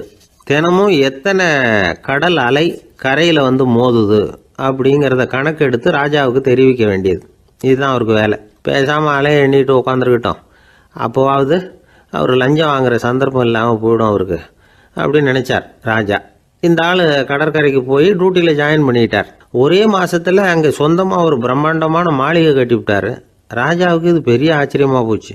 அலையை என்ற வேலையில் அந்த ஆள் எப்படி பணம் சம்பாதிச்சார் அப்படின்னு விசாரித்து பார்த்தார் அக்கம் பக்கத்தில். அந்த ஆள் என்ன பண்ணியிருக்கிறாருன்னா, கடற்கரையில் போய் பொறுப்பு ஏற்றுக்கிட்ட உடனே அங்கே இருந்த மீனவர்கள்கிட்ட எல்லாம் இந்த கரையில் வந்து ஒரு நாளில் வந்து மோதுற அலைகள் எத்தனை அப்படின்னு கேட்டிருக்காரு. அது எப்படிங்க தெரியும்னு இருக்காங்க அவங்க. தினமும் அந்த எண்ணிக்கை தெரியணும். நம்ம ராஜாவுக்கு தினமும் அறிக்கை அனுப்பணும், டெய்லி ரிப்போர்ட்டு. தவறுனா நீங்கள் இந்த கடலில் போய் மீன் பிடிக்கிறதுக்கு ராஜாவோட அனுமதி கிடைக்காது. அப்படின்னு இருக்காரு. உடனே மீனவர்களும் பயந்து போட்டாங்க. கடலுக்கு போகிறதுக்கு அனுமதி இல்லைன்னா பட்டினி கிடக்கிறது மாதிரி ஆயிடுமே. மெதுவாக அந்த ஆளுகிட்ட போனாங்க. காதோட காதாக சொன்னாங்க, ஐயா, எங்களால் கடல் அலையை எண்ண முடியாது. தினமும் எங்களால் முடிஞ்சதை உங்களுக்கு பணமாக கொடுத்துட்றோம். நீங்கள் தான் ராஜா கிட்ட சிபாரிசு பண்ணி நாங்கள் தொடர்ந்து மீன் பிடிக்கிறதுக்கு அனுமதி வாங்கி கொடுக்கணும் அப்படின்னு வேண்டிக்கிட்டாங்க. பணம் தினமும் சேர ஆரம்பிச்சுட்டுது. பதவியில் மற்ற பதவியோட இந்த பதவி எவ்வளவோ மேல் அப்படின்னு நினச்சிட்டான் அந்த ஆள். அது மட்டும் இல்லை, தயவு பண்ணி என்னை இந்த இடத்த விட்டு மாற்றி விடாதீங்க சார் அப்படின்னு வேற கேட்க ஆரம்பிச்சிட்டானா. கிபி 1078 மார்ச் மாதம் 19 திங்கட்கிழமை அதிகாலை நேரம் ஒரு குழந்தை பிறந்தது. எங்க தெரியுமா? காஸ்பியன் கடலுக்கு தெற்கே பாரசீக மொழி வழங்கிய தபரிஸ்தான் மாநிலத்துல ஜீலான்கிற புனித நகர், அதோட புறநகர் பகுதியில உள்ள நீப்புங்கிற ஊர்ல தான் அந்த குழந்தை பிறந்தது. அந்த இடம் இப்போ ரஷ்யாவில் இருக்கு. அந்த குழந்தை யாருன்னு நினைக்கிறீங்க? அதுதான் முஹித்தீன் பெருமான், ஆன்மீக சாதனைகள் புரிந்த மகான் முஹித்தீன் ஆண்டகை. தன்னுடைய 18வது வயசுல உயர்கல்விக்காக ஜீலான் நகரத்தை விட்டு பகுதாத் நகரத்துக்கு புறப்பட்டு போறார். இளம் பிராயம் தானே, அதனால துணைக்கு ஒரு வர்த்தக கூட்டத்தோட சேர்ந்து போயிட்டு இருக்கிறார். ரொம்ப தூரம் போகணும். ஒவ்வொரு இடமா தங்கி தங்கி போயிட்டு இருக்கிறாங்க. ஒரு இடத்துல ஒரு கொள்ளை கூட்டம் பயங்கரமான ஆயுதங்களோட அவங்கள வழிமறிச்சுட்டுது. அந்த வர்த்தக கூட்டம் வச்சிருந்த பொருள்களை எல்லாம் அவங்க பறிச்சு விடுறாங்க. இவங்களும் பயந்துகிட்டு இருந்தது எல்லாத்தையும் அவங்க கிட்ட கொடுத்துடுறாங்க. முஹித்தீன் ஆண்டகை மட்டும் இதையெல்லாம் பார்த்துக்கிட்டு தனியா ஒதுங்கி நிற்கிறார். ஒரு 18 வயசு பையன் மட்டும் இப்படி தனியா அநாத சிறுவன் மாதிரி நின்றுட்டு இருக்கிறத அந்த கொள்ளை கூட்டத்தில் இருந்த ஒருத்தன் பாக்குறான். கிட்ட நெருங்கி வர்றான். அலட்சியமாகவும் கிண்டலாகவும் உங்ககிட்ட ஏதாவது இருக்குதா அப்படின்னு கேட்கறான். இவங்கிட்ட என்ன இருக்க போகுது அப்படிங்கிற நம்பிக்கையில அவன் அப்படி கேட்கறான். உடனே இவரு, ஓ இருக்குதே, என்கிட்ட 40 தீனார் இருக்கு அப்படிங்கிறார். இப்படி சொல்லியும் அந்த கொள்ளைக்காரனுக்கு நம்பிக்கை வரல. என்னடா அவன் விளையாடாத, பொய் சொல்லாத, உண்மையை சொல்லு அப்படிங்கிறான் அவன். உண்மையைத்தான் சொல்றேன், என்கிட்ட 40 தீனார் இருக்கு அப்படிங்கிறார் இவர். எங்க வச்சிருக்கிற அப்படின்னு கேக்குறான். சட்டையின் விழாப்புறத்துல உள்ள பகுதியில அதை வச்சு தச்சிருக்கிறாங்க அப்படின்னு உண்மையை சொல்றார். உடனே கொள்ளை கூட்ட தலைவன் அதை கத்தியால கீறிப்பார் அப்படின்னு உத்தரவு போடுறான். அந்த சட்டையை கிழிக்கிறாங்க. உள்ள இருந்து 40 பொற்காசுகளும் பொல பொலன்னு கீழே கொட்டுச்சு. அதை பார்த்த உடனே அந்த கொள்ளை கூட்ட தலைவன் மலைச்சு போய் நின்னுட்டான். காசை பார்த்துட்டு அவன் மலைச்சு போகல, பொய் பேசாத அந்த பையனோட நேர்மையை பார்த்துட்டு அவன் அப்படி நின்னான். மெதுவா அந்த பையன் கிட்ட வந்தான். ஏன்பா, நீ என்ன பணக்கார குடும்பமா அப்படின்னு கேட்டான். அப்படிலாம் இல்ல, எனக்கு அப்பா இல்ல, அம்மா மட்டும்தான் உண்டு. எங்க அப்பா எனக்குன்னு விட்டு போன சொத்தே இந்த 40 தீனார் தான் அப்படின்னாரு இவர். அப்படி இருந்துமா உண்மை பேசணும்னு ஆசைப்பட்டேன். என்கிட்ட ஒண்ணும் இல்லைன்னு ஒரு வார்த்தை சொன்ன உன்னை விட்டுருப்போமே அப்படின்னா அவன். அப்படி இல்லைங்க, நான் இறைவன் திருநாமத்தை அறியக்கூடிய கல்வி ஞானத்துக்காக இப்ப போயிட்டு இருக்கிறேன். இறைவன் திருநாமத்தை உச்சரிக்க வேண்டிய நாவால பொய் பேசக்கூடாதுன்னு எங்க அம்மா சொல்லியிருக்கிறாங்க. அதனால நான் எப்பவுமே பொய் சொல்ல மாட்டேன் அப்படின்னு என்னுடைய தாய்க்கு வாக்கு கொடுத்திருக்கிறேன் அப்படின்னார் அவர். முஹித்தீன் பெருமான் வார்த்தைகளை கேட்ட அந்த கொள்ளையர்கள் மனம் திருந்தி நல்லவங்களா ஆயிடுறாங்க. அந்த கொள்ளையர் தலைவன் பிற்காலத்துல ஒரு பெரிய மகான் ஆயிடுறார். பெரியவர்கள் வாழ்க்கையில நடக்கிற இது மாதிரி சம்பவங்கள் தான் நாம நல்ல விதமா வாழறதுக்கு துணையா இருக்கும். அந்த காலத்துல கொள்ளையர்களே பெரியவங்க செயலை பார்த்து மனம் திருந்தி இருக்கிறாங்க. இந்த காலத்துல யார் இப்படி இருக்கிறா? இந்த காலத்துல மகான் ஒருத்தரை பார்த்தேன், எனக்கு வேண்டியப்பட்ட மகான். ஏங்க, நீங்களும் மகான் ஆகிறதுக்கு முன்னாடி கொள்ளை அடிச்சுட்டு இருந்தீங்களா அப்படின்னு கேட்டேன். அவர் மெதுவா கண்ணை திறந்து என்ன நிமிந்து பார்த்தார். அப்படி இல்லப்பா, நான் கொள்ளை அடிக்கிறதுக்காகத்தான் மகானாவே ஆகி இருக்கிறேன் அப்படின்னு சொல்லிவிட்டு மறுபடியும் கண்ணை மூடிட்டார். 21ஆம் வருஷம் செப்டம்பர் மாசம் 22ஆம் மதுரை மேலமாசி வீதியில உள்ள ஒரு வீடு. அங்க அன்னைக்கு நடந்த ஒரு அற்புத நிகழ்ச்சி பின்னாடி உலக மக்களை எல்லாம் ஆச்சரியப்பட வச்சது. இந்திய வரலாற்றிலேயே அது ஒரு முக்கியமான நிகழ்ச்சி. உலக மக்கள் கவனமெல்லாம் காந்திஜியின் பக்கம் திரும்புறதுக்கு காரணமா இருந்த நிகழ்ச்சி அது. கதர் துணி பிரச்சாரத்துக்காக காந்திஜி மதுரைக்கு வந்திருந்தார். சென்னை துணி வணிகர் சங்கத்தின் துணைத் தலைவர் ஒருத்தர் இருந்தார், ராம்ஜி கல்யாண் சேட்ஜி. அவருடைய வீடு மதுரை மேலமாசி வீதியில் இருந்தது. அந்த வீட்டில் தான் காந்திஜி தங்கியிருந்தார். அப்போது வயலுக்கு போகிற உழவர்கள்லாம் சின்ன சின்ன துண்டை இடுப்பில் கட்டிக்கிட்டு கலப்பையை தூக்கிக்கிட்டு தெருவில் நடந்து போகிறத கவனிச்சார். ஏற்கனவே சேலத்துக்கு தெற்க பல பகுதிகளில் ஆண்களும் பெண்களும் அறகுறை ஆடைகளோட உழைச்சிக்கிட்டு இருக்கிறத கண்ணால் கண்டிருக்கிறார் அவர்.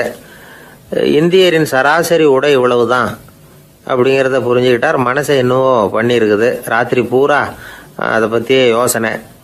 22/9/21 வியாழக்கிழமை காலையில் காந்திஜி எழுந்திருக்கிறார். அவர் கூட தங்கியிருந்தவங்களையெல்லாம் பார்த்து சொன்னார், இன்னையிலிருந்து அறையில் முழு அகலத்துண்டு தான் கட்டுவேன். குளிர் அதிகமாக உள்ள காலங்களில் மட்டும் போர்வை ஒன்றும் உபயோகப்படுத்துவேன். மற்றபடி மேலங்கியோ குல்லாவோ எதுவும் போட்டுக்க மாட்டேன். தற்காலிகமாக இந்த ஏற்பாட்டை 1 மாதத்துக்கு ஏற்றுக்குவேன். அதுக்கு பிறகு உசிதம் போல் எண்ணி பார்த்து முடிவு பண்ணுவேன் அப்படின்னார். அவருடைய குரல் உறுதியாக இருந்துதான்.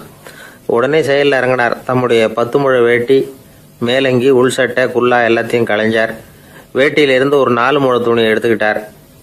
இதுக்கு உதவி செஞ்சவர் அன்னைக்கு விருதுநகரில் பிரபல தொண்டராக இருந்த பழனிக்குமார பிள்ளை. வெட்டி எடுத்த துண்டை நீள வாக்கில் ரெட்டையாக மடித்தார். அதை இடுப்பில் துண்டு மாதிரி கட்டிக்கிட்டார். தலையில் சின்ன உச்சி குடுமி, அறையில் சின்ன துண்டு. அண்ணல் காந்தி ஆண்டி கோலத்தில் காட்சி அளிக்கிறார். கூட இருந்தவங்கள பார்த்து காரைக்குடிக்கு புறப்படலாமே அப்படின்னார். அவர் நண்பர்களும் சீடர்களும் திகைச்சு போய் நிற்கிறாங்க. இந்த விரதம் நிரந்தரமாக ஆயிடுமோங்கிற பயம் அவங்களுக்கு. எப்படியோ இந்த விவரம் ராஜாஜிக்கு அன்னைக்கு பிரபலமாக விளங்கின தேசபக்தர் டாக்டர் TSS ராஜனுக்கும் எட்டுச்சு. உடனே 2 பேரும் ஓடி வந்தாங்க. வேண்டாமே இந்த கோலம் அப்படின்னாங்க. காந்திஜி தன்னுடைய முடிவில் உறுதியாக இருந்தார். ராஜாஜி என்னென்னமோ வாதமெல்லாம் பண்ணி பார்த்தார். உங்களுடைய வாதத்துக்கு என்னால் பதில் சொல்ல முடியல, இருந்தாலும் நான் செய்கிறது தான் சரிங்கிறதுல எனக்கு சந்தேகம் இல்லை. இன்னைக்கு அதிகாலை 3 மணி இருக்கும். நான் ஓரளவு விழிச்சுக்கிட்டேன். அதாவது உறக்கமும் விழிப்புமா இருந்த நிலையில எனக்கு இந்த எண்ணம் உண்டாச்சு.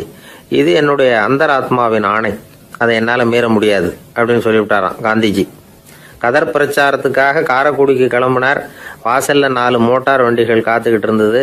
வீதியில் 2 பக்கமும் ஜனங்கள். காந்திஜி இடுப்பு துணியோட மோட்டார் வண்டியில ஏறினார். நண்பர்களும் சீடர்களும் மக்களும் உடல் சிலிர்க்க அந்த காட்சியை பார்க்குறாங்க. மோட்டார் வண்டி நகர ஆரம்பிக்குது. எப்பேற்பட்ட காட்சி அது! சுக்கநாத பெருமானியே கூலி ஆளாக்கிய மண், அப்படி ஆக்கி மண் சுமக்க வச்ச மதுரை இல்லையா, அந்த மதுரை தான் காந்திஜி துறவி கோலம் கொள்றதுக்கும் காரணமாக இருந்திருக்குது. இது இன்னைக்கு எத்தனை பேருக்கு தெரியும்? ஒரு தடவை காந்திஜி நேருவும் சுற்றுப்பயணம் செஞ்சாங்களாம். ஒரு இடத்துல நடந்து போயிட்டு இருக்கிறாங்க. குறுக்க ஒரு வாய்க்கால். நேரு என்ன பண்ணார் தெரியுமா? தன்னுடைய இளமை துடிப்பை காட்டுறதுக்காக கொஞ்சம் தூரம் பின்னாடி போய் அங்கேருந்து வேகமாக ஓடி வந்து அந்த வாய்க்காலை தாண்டினாராம். காந்திஜி அப்படி பண்ணல. பக்கத்தில் இருந்த பாலம் வழியா அந்த வாய்க்காலை கடந்து வந்தார். நேரு காந்திஜியை பார்த்து சிரிச்சுக்கிட்டே, என்ன மாதிரி நீங்களும் தாண்டி இருக்கலாமே அப்படின்னாராம். அதுக்கு காந்திஜி சிரிச்சுக்கிட்டே சொன்னாராம், 2 அடி முன்னேறதுக்காக 5 அடி பின்னாடி போறதா அப்படின்னாராம். ஒரு ஊர்ல ஒரு ராஜா இருந்தார். அந்த ராஜாவுக்கு ஒரு புள்ள. அந்த புள்ளைக்கு விவரமே தெரியாது. அவன் ஒரு முட்டாளுங்கிறது எல்லாருக்கும் தெரியும். ஆனாலும் அவன் தான் அடுத்தபடியாக ஆட்சிக்கு வர வேண்டியவன். ஆட்சி பொறுப்பை ஏற்க வேண்டிய ஒருத்தன் இப்படி இருந்தால் என்ன பண்ணுறது அப்படிங்கிறது எல்லாருக்கும் உள்ள கவலை. மன்னர் அமைச்சர்களை கூட்டினார். ஆலோசனை கேட்டார், என்ன பண்ணலாம்னு. இவனை இன்னொரு நாட்டு பல்கலைக்கழகத்துக்கு அனுப்பி பார்க்கலாம். அங்கே போய் படிச்சுட்டு வரட்டும். நிறைய படிச்சுட்டு நல்ல ஞானத்தோடு திரும்பி வரட்டும். அதுக்கப்புறம் பார்த்துக்கலாம் அப்படிங்கிறது அவங்க சொன்ன ஆலோசனை. மன்னருக்கும் அது சரின்னு தோணுச்சு. மகனை வெளி தேசத்துக்கு அனுப்பி வச்சார். இவனும் போனான். ஒரு பல்கலைக்கழகத்தில் சேர்ந்தான். நிறைய படித்தான். அதுக்கப்புறம் தந்தைக்கு ஒரு கடிதம் எழுதினான். தந்தையே, நான் நிறைய படிச்சுட்டேன், இனிமேல் நாடு திரும்பலாம்னு நினைக்கிறேன் அப்படின்னு எழுதினான். மன்னருக்கு ரொம்ப மகிழ்ச்சி. அதாவது புள்ள படிச்சுட்டான் அப்படிங்கிற ஆனந்தம். உடனே பையன் திரும்பி வர்றதுக்கு ஏற்பாடு பண்ணார். இளவரசன் நாடு திரும்பினான். அதை கொண்டாடுறதுக்காக அரண்மனையில் ஒரு பெரிய விருந்துக்கு ஏற்பாடு பண்ணியிருந்தாங்க. முக்கியமானவங்கள்லாம் அதில் கலந்துக்கிட்டாங்க. அந்த விருந்துக்கு முனிவர் ஒருத்தரும் வந்திருந்தார். அவர் இளவரசன் கிட்ட போய் உட்காந்து விசாரிக்கிறார். என்னப்பா, எப்படி படிச்சிருக்கிற அப்படின்னு கேட்டார். நிறைய படிச்சுட்டு வந்திருக்கிறேங்க அப்படின்னா அவன். என்னெல்லாம் படித்த அப்படின்னாரான். எல்லாத்தையும் விவரமாக சொல்லியிருக்கிறான். அவன் அப்படி சொல்லிட்டு இருக்கும் பொழுதே முனிவர் என்ன பண்ணார், தன்னுடைய மோதிரத்தை கழட்டி உள்ளங்கையில் வச்சு அப்படியே மூடிக்கிட்டாரான். அப்படியே கையை நீட்டி அவன் முன்னாடி காட்டினார். இதை பாருப்பா, என் கைக்குள்ள என்ன இருக்கு சொல்லு பார்க்கலாம் அப்படின்னாரான். இளவரசன் ஒரு கணம் யோசிச்சான். அதுக்கப்புறம் உங்க கைக்குள்ள இருக்கிறது வட்டமான ஒரு பொருள், நடுவில் ஒரு துளை இருக்கும் அப்படின்னு. முனிவர் திகைச்சு போட்டார். பையன் பெரிய அறிவாளி ஆயிட்டான் போல இருக்க அப்படின்னு நினைச்சுட்டார். அதுக்கப்புறம் கேட்டார், சரி, என் கையில் இருக்கிறது வட்டமான பொருள், நடுவில் துளை இருக்குங்கிறத சொல்லிவிட்டேன், அதோட பேர் என்ன, அதை சொல்லு அப்படின்னாராம். இளவரசன் கொஞ்சம் யோசனை பண்ணியிருக்கான். அப்புறம் சொன்னானா, முனிவரே, நான் படித்த விஞ்ஞானம் உங்களுக்கு பதில் சொல்றதுக்கு உதவல, இருந்தாலும் பதில் சொல்றேன், அது ஒரு வண்டி சக்கரம் அப்படின்னானா. இப்பதான் முனிவர் யோசிச்சாராம். அவருக்கு புரிஞ்சுதான் அதாவது முட்டாளை படிக்க வைக்கலாம், ஆனால் சிந்திக்க வைக்க முடியாது அப்படிங்கிறத அவர் புரிஞ்சுக்கிட்டாராம். தகவல் அறிவு ஞானமாகாது அப்படிங்கிறார் ஓஷோ. ஏன்னா தகவல்கள் மாறுதலை ஏற்படுத்துறதில்ல, ஆனால் ஞானம்ங்கிறது மாறுதலால் உண்டாகக்கூடிய ஒன்று. அதுதான் ரெண்டுக்கும் உள்ள வித்தியாசம். மனம் சரியான வழிக்கு வரணும், அதுக்கப்புறம் படிக்கிற கல்வி தான் உண்மையான கல்வி. சரி, மனம் சரியாக வர்றதுக்கு என்ன வழி அப்படின்னு கேட்டால், மனிதன் முழு மாறுதலுக்கான வழிமுறை தியானம்தான் அப்படிங்கிறார் அவர். அதனால தான் நிறைய படிச்சிருக்கேன்னு சொல்கிறவன் எல்லாம் ஞானம் உள்ளவன் நினச்சிடக்கூடாது. ஒருத்தர் இன்னொரு பெரிய மனிதரை அழைச்சிட்டு அறிமுகப்படுத்தினாராம். சார் நிறைய படிச்சிருக்கார், 3 MA வாங்கியிருக்கார், ஆனால் ஒரு விஷயம், அப்பப்போ கொஞ்சம் திருடுவார், அவ்வளவுதான், மற்றபடி அவர் ஒரு பெரிய அறிவாளி தான் அப்படின்னாராம். ஒரு ஊரில் ஒரு மன்னர் இருந்தார். அந்த ஊரில் அடிக்கடி சேவல் சண்டை நடக்கிறது வழக்கம். அரண்மனையில் ஒரு ஆள் இருந்தான். மன்னருக்காக அவன் ஒரு சேவல் வாங்கிட்டு வந்தான். சண்டை போடுறதுக்காக அந்த சேவலை தயார் பண்ணிகிட்டு இருந்தான். கொஞ்ச நாள் ஆச்சு. மன்னர் அந்த ஆளை கூப்பிட்டார். என்னப்பா, சேவல் தயாராகிட்டுதா அப்படின்னு கேட்டார். இன்னும் அது தயாராகல மன்னா, இன்னும் வளரல, அதுக்கான தகுதி இன்னும் அதுக்கு வரல அப்படின்னா. எதனால் அப்படி சொல்கிறேன்னாரு. கோபம் ரொம்ப கடுமையாக இருக்குது அப்படின்னா. சரி அப்படின்னு விட்டுட்டார். மறுபடியும் கொஞ்ச நாள் ஆச்சு. இப்போ எப்படி நிலைமை, சேவல் தயாரா அப்படின்னார். இன்னும் இல்லை அரசே, மற்ற சேவல் எங்கேயாவது கூவுற சத்தம் கேட்டால் உடனே இது பரபரப்பாயிடுது, பக்கத்தில் ஒரு சேவலின் நிழலை கண்டா கூட இது பரபரப்பாயிடுது அப்படின்னா. சரி, இன்னும் கொஞ்ச நாள் ஆகட்டும்னு விட்டுட்டார். கொஞ்ச நாள் ஆச்சு. இப்போ மறுபடியும் விசாரித்தார். இன்னும் நம்ம சேவலுக்கு அந்த தகுதி வரலமன்னா, போராட்ட உணர்வு அதுக்கு இன்னும் இருந்துக்கிட்டு தான் இருக்குது, உள்ளே மெதுவாக தான் எரிய ஆரம்பிச்சிருக்குது போராட்ட உணர்வு, அப்படி இருக்கக்கூடாது, அது பற்றி எரிய வேண்டாமா அப்படின்னா. இன்னும் கொஞ்ச நாள் ஆச்சு. இப்போ எப்படின்னு கேட்டார். இப்போ அவன் சொன்னான், மன்னா கிட்டத்தட்ட அது போருக்கு தயாராகிட்டுது அப்படின்னு நினைக்கிறேன்னா. எதனால் அப்படி சொல்கிற அப்படின்னு கேட்டார். மற்ற சேவலின் குரலை கேட்டால் அது அசைகிறதே இல்லை, ஒரு பொம்மை மாதிரி ஆயிடுது, அதுக்கு உள்ள ஒரு நுட்பமான விழிப்புணர்வு வந்துட்டுது, அதனால் அது அமைதியாக இருக்குது, மௌனமாக இருக்குது. இனிமேல் அதுக்கு இணையான சேவலே கிடையாது. வெற்றி பெற அது போராட வேண்டிய அவசியமே இல்லை, அதை பார்த்த உடனே எதிரி சேவல்கள் பயந்துட்டு ஓடி போடும் அப்படின்னு சொன்னானான். அந்த சேவலை வளர்த்தவர் சி சிங் சு அப்படின்னு பேர். இந்த சுசுகி சொன்ன கதையும் அது. ஞானிகள் என்ன சொல்கிறாங்க தெரியுமா, அந்த சேவலின் ரகசியத்தை நீயும் கற்றுக்கொள், நீ அப்படி ஆயிடு, சண்டை போடாமலே வெற்றிகள் பெறுகிற நுட்பத்தை புரிந்துகொள். இதுதான் ஞானிகள் உபதேசம். ஒரு குருக்கிட்ட ஒருத்தன் போயிருக்கிறான். எனக்கு சண்டை போட கற்றுக் கொடுங்கண்ணா. அதுக்கு என்ன செய்யணும்னார். என்ன உங்கள் மாணவனாக சேர்த்துங்கண்ணா. சரி, இப்போ உன்னுடைய பலம் என்னன்னு கேட்டிருக்கார். இப்போ நான் தனி ஆளாக இருந்து ஒரு 100 பேரை சமாளிப்பேன் நானா. சரி அப்படின்னா என்னுடைய மாணவனாக உன்னை சேர்த்துக்கிறேன்ருக்கார். சேர்த்துக்கிட்டார். 6 மாதம் பயிற்சி கொடுத்தார். அதுக்கப்புறம் இவனை கூப்பிட்டு கேட்டார், இப்போ உன்னுடைய திறமை எவ்வளவுன்னு. இப்போ நான் தனி ஆளாக இருந்து ஒரு 50 பேரை சமாளிப்பேன் நானா. இன்னும் உனக்கு பயிற்சி தேவைன்னாராம். தொடர்ந்து சில நுட்பங்களை எல்லாம் சொல்லி கொடுத்துருக்கிறார். 1 வருஷம் ஆச்சு. எல்லாத்தையும் கற்றுக் கொடுத்துட்டார். அப்புறம் கூப்பிட்டு கேட்டார், இப்போ உன்னுடைய திறமை எப்படிப்பா, எதிரிகள் எத்தனை பேரை உன்னால் சமாளிக்க முடியும்னாராம். அவன் சொன்னான், ஐயா எதிரிகளின் பலம் என்னங்கிறத புரிஞ்சிக்காம அதை நான் சொல்ல முடியாதுன்னு நானும். இனிமேல் உனக்கு பயிற்சி தேவையில்லை, போயிட்டு வான்னு அனுப்பி வச்சுட்டாரான். ஒரு உண்மையை நாம் புரிஞ்சுக்கணும். அதாவது அடிக்கிறதுக்கு நமக்கு துணிச்சல் தேவையில்லை, அடிக்காமல் இருக்கிறதுக்கு தான் துணிச்சல் தேவை. அடித்தா திருப்பி அடிக்கிறவன் மன உறுதி உள்ளவன் இல்லை, அடித்தா திருப்பி அடிக்காமல் இருக்கிறான் பாருங்க, அவன் தான் மன உறுதி உள்ளவன். ஒருத்தன் தலை திரிக்க வேகமாக ஓடிக்கிட்டு இருந்தான். நான் எங்கடா ஓடுற அப்படின்னா, எதுக்கு வந்தவன், ஒரு சண்டையை நிறுத்தத்தான் இப்படி ஓடுறேன் அப்படின்ட்டுருக்கான். யாருக்கும் சண்டை, எனக்கும் இன்னொரு ஆளுக்கும் சண்டை அப்படின்னு நான். அவன் எது ரொம்பவும் கஷ்டமான காரியம் அப்படின்னு கேட்டார் ஒருத்தர். ஒருத்தருக்கு ஒருத்தர் சண்டை போடாமல் இருக்கிறது தான் ரொம்ப கஷ்டமான காரியம் அப்படின்னு தோணுது. ஒரு நாட்டுக்கும் இன்னொரு நாட்டுக்கும் சண்டை, நாட்டுக்குள்ளேயே ஒரு குரூப்புக்கும் இன்னொரு குரூப்புக்கும் சண்டை. ஏன் சண்டை போட்டுக்கிறீங்கன்னு கேட்டு பாருங்கள். நாங்கள் சமாதானத்துக்காக தான் சண்டை போட்டுக்கிறோம் அப்படிம்பாங்க. வாழறதுக்காக பிறந்த மனுஷன் லட்சியத்துக்காக உயிரை விட தயார் அப்படின்னு சொல்லிகிட்டு இருப்பான். அப்படி உயிரை விடுறவங்கள நாமளும் பாராட்டுவோம். ஆனால் ஒன்றும் இல்லாத விஷயங்களுக்கெல்லாம் சண்டை போடுறவங்களெல்லாம், அப்படிப்பட்டவங்களையும் சரி உயிரை விடுறவங்களையும் சரி என்னென்னு சொல்கிறது, யுத்தங்களாலேயும் சண்டைகளாலேயும் நாம் அடையிறது என்னங்கிறது ஒரு பக்கம் இருக்கட்டும், இழக்கிறது என்ன தெரியுமா, ஏராளமான உயிர்கள். ரத்தம் சிந்துறதுக்கு நான் தயார் அப்படின்னு மார்தட்டி சொல்லலாம். ஆனால் ரத்தம் சிந்தினா உயிர் காத்துக்கிட்டு இருக்க தயார் இல்லை. அதாவது உயிர் நமக்காக காத்துக்கிட்டு இருக்க தயார் இல்லை. இழக்கிற ரத்தத்தை ஈடுகட்டினா தான் உயிரை காப்பாற்ற முடியும். அதனால் இது சம்மந்தமாக ஆராய்ச்சி செய்கிற கட்டாயம் ஏற்பட்டு போச்சு. அதோட விளைவாக புதுசாக ஒன்றை கண்டுபிடிச்சிருக்கிறாங்க. அதுதான் செயற்கை ரத்த பொடி. இப்போ இந்த திடீர் சாம்பார் பொடி, திடீர் ரசப்பொடி, திடீர் காப்பி பொடி இப்படிலாம் சொல்கிறோம்ல, அது மாதிரி இது திடீர் ரத்த பொடி. இஸ்ரேல் ஒரு சின்ன நாடு, மக்கள் தொகை குறைச்சல், அதோட போர்கள் வேறு. அதனால் காயம்பட்டவங்களை காப்பாற்றியே தீர வேண்டிய கட்டாயம். காப்பாற்றணும்னா ரத்த இழப்பை தடுக்கணும். அப்படின்னா உடனடியாக புது ரத்தம் செலுத்தி ஆகணும். திடீர்னு ரத்தம் வேணும்னா எங்கே போகிறது? அதுவும் கிடைக்கிற ரத்தம் சேர்கிற குரூப்பாக இருக்கணும். ஒரு வேடிக்கை பார்த்தீங்களா, நான் வேறு குரூப்பு நீ வேறு குரூப்புன்னு இவன் சண்டை போடுறான். இதில் அடிபட்டவனுக்கு ரத்தம் கொடுக்க போனால் அதுலேயும் அது வேறு குரூப்பாக இருக்குது. அது ரத்தமும் வேறு குரூப்புன்னு சொல்லிகிட்டு இருக்குது. எந்த குரூப்பு ரத்தம் வேணும்? அது உடனடியாக கிடைக்கலன்னா என்ன பண்ணுறது? இப்படிப்பட்ட கஷ்டம்லாம் நமக்கு வந்துடுது. இதுக்காக தான் விஞ்ஞானிகள் இந்த ரத்த பொடியை கண்டுபிடிச்சிருக்கிறாங்க. அதாவது ஒரு ஆள் அடிபட்டு போட்டான்னு வச்சுங்களேன், அவனுக்கு ரத்தம் கிடைக்கல. உடனே என்ன பண்ணலாம்? இந்த சுத்தப்படுத்தப்பட்ட தண்ணீரை கொஞ்சம் எடுத்துக்க வேண்டியது, அதில் இந்த ரத்த பொடியை கரைக்க வேண்டியது. இப்போ இந்த செயற்கை ரத்தம் தயாராகிட்டுது.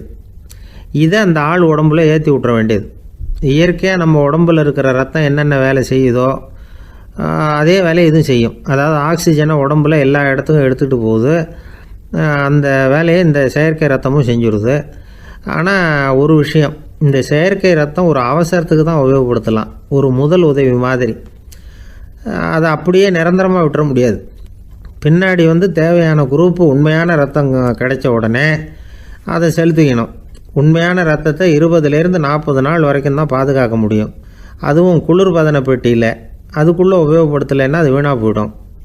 இந்த ரத்த பொடி அப்படி இல்லை, எவ்வளோ நாள் வேணும்னாலும் அப்படியே வச்சுருக்கலாம். குளிர்பதன பெட்டியும் தேவையில்லை. ஆனால் ஒன்று, இது தண்ணியில் கலந்து செயற்கை ரத்தமாக ஆக்கிவிட்டா அதோட வலு 72 மணி நேரம் தான். அதாவது 3 நாள்.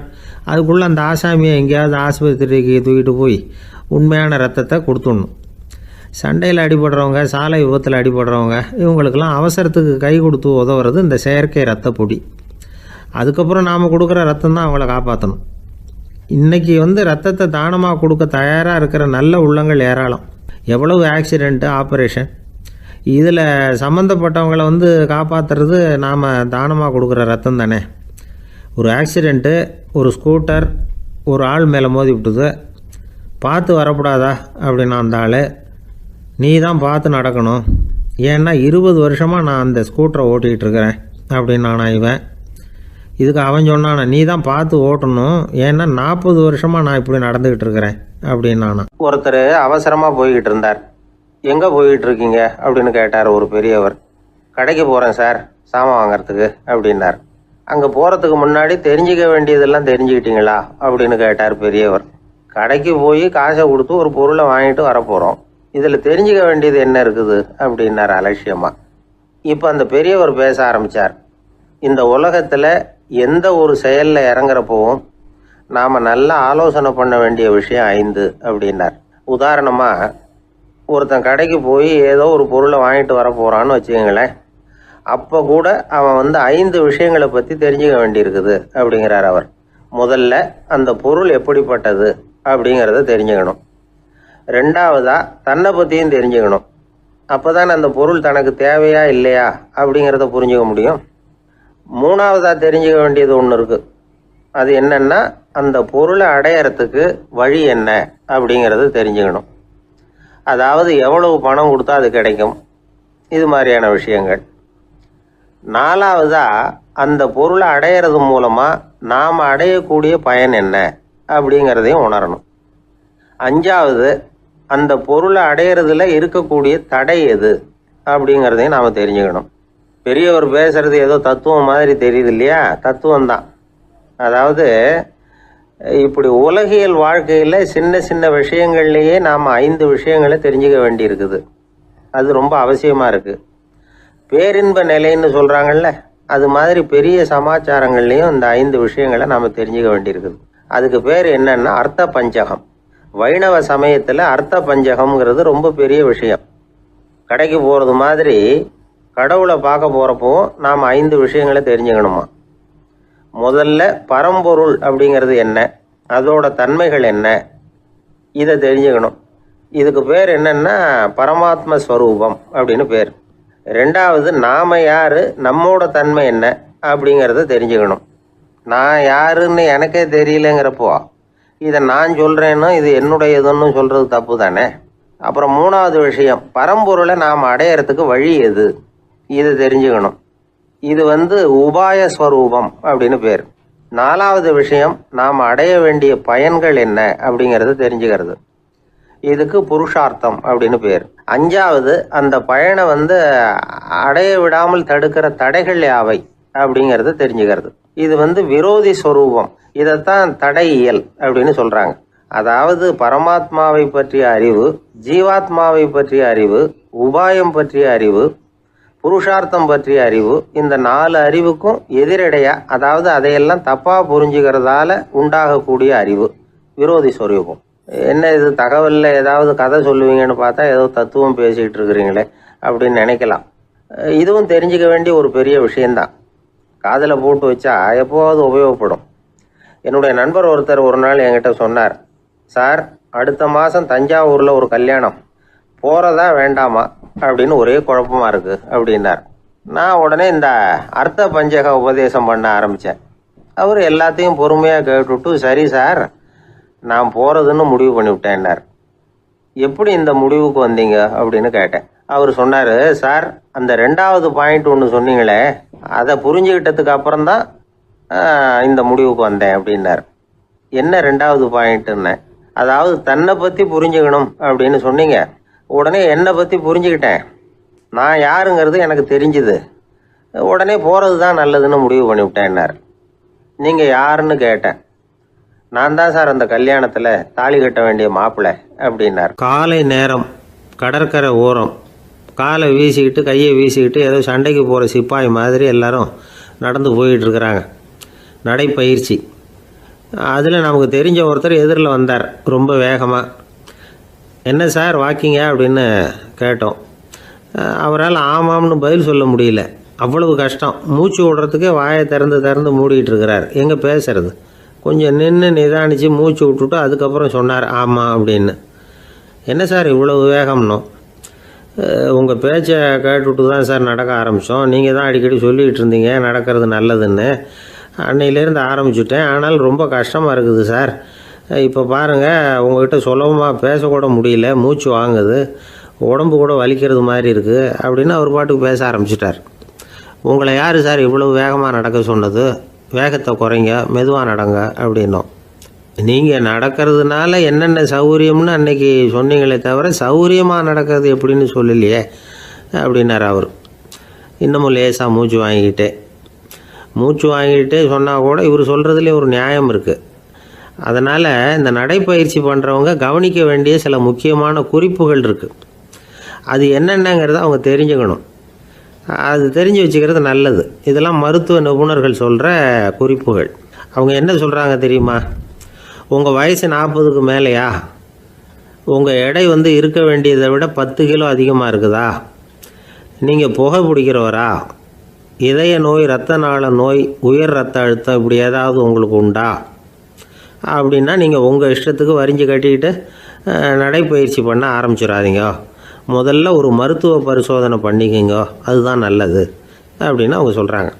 நடக்கிறப்போ, உடற்பயிற்சி செய்கிறப்போ மார்பு பகுதியில் அல்லது வேறு எங்கேயாவது தொடர்ந்து வலி இருந்ததுன்னா பயிற்சியை நிறுத்தி விட்டு டாக்டரை போய் பார்க்கணும்.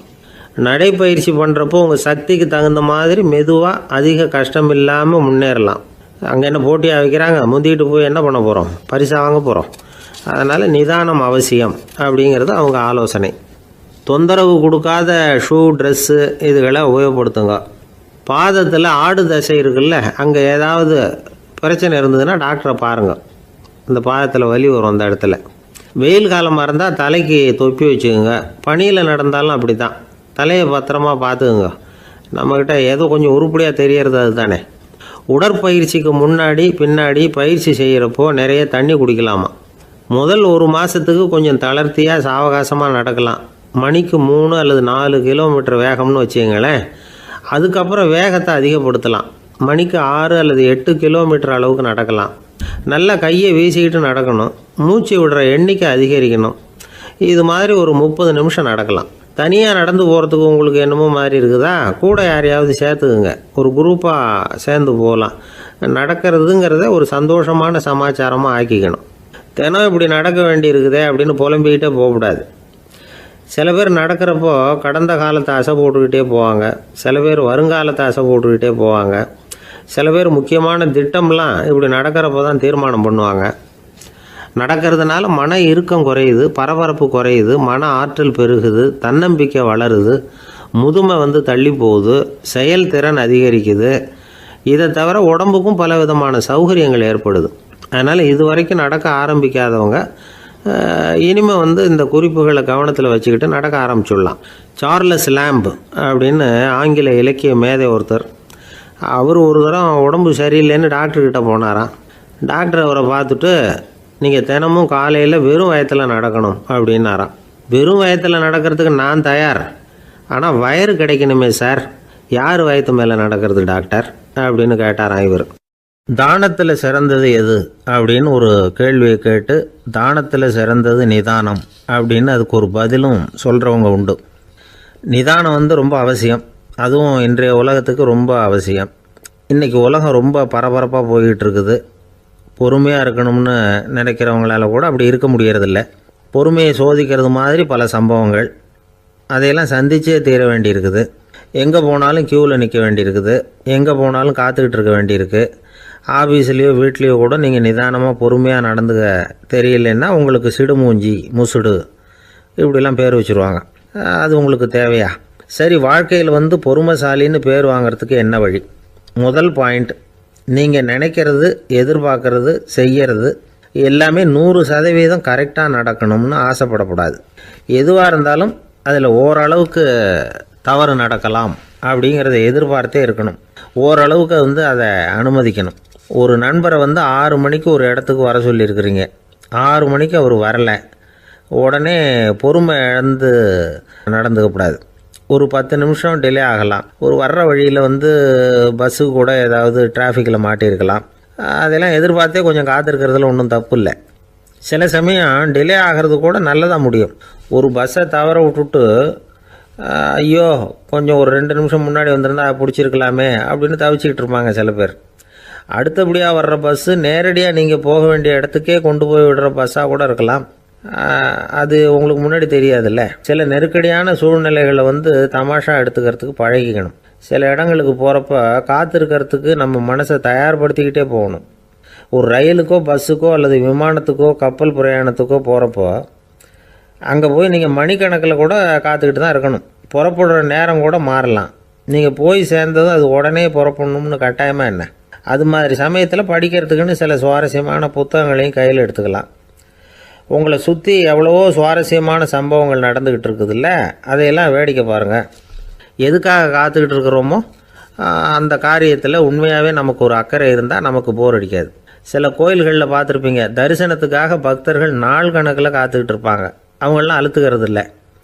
ஆண்டவனை தரிசிக்கணுங்கிற உண்மையான அக்கறை இருக்கிறதுனால அவங்களுக்கு போர் அடிக்கிறது இல்லை. ஆனால் சில சினிமா தியேட்டரில் கூட பார்க்கலாமே, சினிமா கியூ கூட அப்படி தான். சாயந்தரம் 6 மணி ஆட்டத்துக்கு காலம்பரம் 6 மணிக்கே போய் கூட காத்துக்கிட்டு இருப்பாங்க. அவங்களுக்கெல்லாம் போர் அடிக்காது, படம் பார்க்குற ஆர்வம். இன்னொரு முக்கியமான விஷயத்தை நாம் பழக்கப்படுத்திக்கணும். லிவ் ஃபார் தி மூமெண்ட் அப்படிங்கிறாங்க நிபுணர்கள். ரொம்ப பேர் எப்படின்னா அடுத்தபடியாக நடக்க போகிற விஷயத்திலேயே கவனமாக இருப்பாங்க. அந்த நினைப்புலேயே இந்த நிமிஷத்தை பொறுமை இல்லாமல் கழிப்பாங்க. ஒருத்தர் இருக்கார், அவர் எப்படின்னா ஆஃபீஸ் முடியறதுக்குள்ளேயே சார் 5 மணிக்கெல்லாம் ரெடியாக இருங்க, நாம் அந்த ஹோட்டலில் போய் டிஃபன் சாப்பிட்ணும் அப்படின்னு 4 மணிலேருந்து சொல்லிகிட்டு இருப்பார். 4:55 பரபரப்பாக ஓடி வருவார். 2 பேரும் புறப்படுவோம், ஹோட்டலுக்கு போவோம், சாப்பிட்டுக்கிட்டு இருப்போம். அப்படி சாப்பிட்டுட்டு இருக்கிறப்பே சார் சாப்பிட்டு முடித்ததும் நேராக ஒரு ஜவுளி கடைக்கு போகிறோம் அப்படிம்பார். பரபரக்க சாப்பிட்டு முடிப்பார், புறப்படுவார். ஜவுளி கடையில் அவசரமாக சீக்கிரம் பில் போடுங்க சார், சினிமாவுக்கு நேரம் ஆகிடும்பார். சினிமா தியேட்டரில் உட்காந்து அடுத்தபடியாக எங்கே டின்னர் சாப்பிட்றதுன்னு யோசனை பண்ணிகிட்டு இருப்பார். ராத்திரி படுக்கையில் விழுந்ததுக்கு அப்புறமும் நாளைக்கு காலையில் எழுந்திரிச்சதும் அதை பண்ணணும் இதை பண்ணணும்னு திட்டம் போட்டுக்கிட்டே இருப்பார். அதாவது எப்போவும் அடுத்த நிமிஷம், அடுத்த நாள், அடுத்த வாரம், அடுத்த வருஷம், இதுதான் அவங்க சிந்தனை. இந்த நிமிஷம் என்ஜாய்மெண்ட்டை அவங்க வந்து இழந்துடுறாங்களாம். அதனால தான் வாழ்நாள் பூரா பொறுமையின்மை அவஸ்தை அல்லல். அதனால் நாம் எல்லோரும் வாழ்க்கையில் நிதானமாக இருக்கிறதுக்கு கற்றுக்கணுமா. அதுக்காக இந்த நிதானத்துக்கு வேறு விதமான அர்த்தம் பண்ணிக்கக்கூடாது. ஒருத்தர் அப்படித்தான் ஒரு தடவை அவருடைய குதிரை காணாமல் போயிட்டு தான். அதுக்காக அவர் கவலைப்படலை, நிம்மதியாக இருந்தார், சந்தோஷமாக இருந்தார். என்ன சார் இது, உங்கள் குதிரை திருட்டு போயிட்டுதுங்கிறீங்க, நீங்கள் கவலைப்படாமல் இருக்கிறீங்களே அப்படின்னு கேட்டாங்களாம். அதுக்கு அவர் சொல்லியிருக்கார், நல்ல வேலை சார், கட்டியிருந்த குதிரை காணாமல் போயிருக்குது. நான் அது மேலே உட்காந்துருக்கிற சமயம் அது காணாமல் போயிருந்ததுன்னா, திருட்டு போயிருந்ததுன்னா நானும் சேர்ந்தில் காணாமல் போயிருப்பேன் அப்படின்னாராம். எவ்வளவு நிதானமான ஆள் பாருங்கள். ஒரு ஊரில் ஒரு மன்னர் இருந்தார். ஒரு நாள் அவருடைய அரசவைக்கு ஒரு ஓவியன் வந்தான்.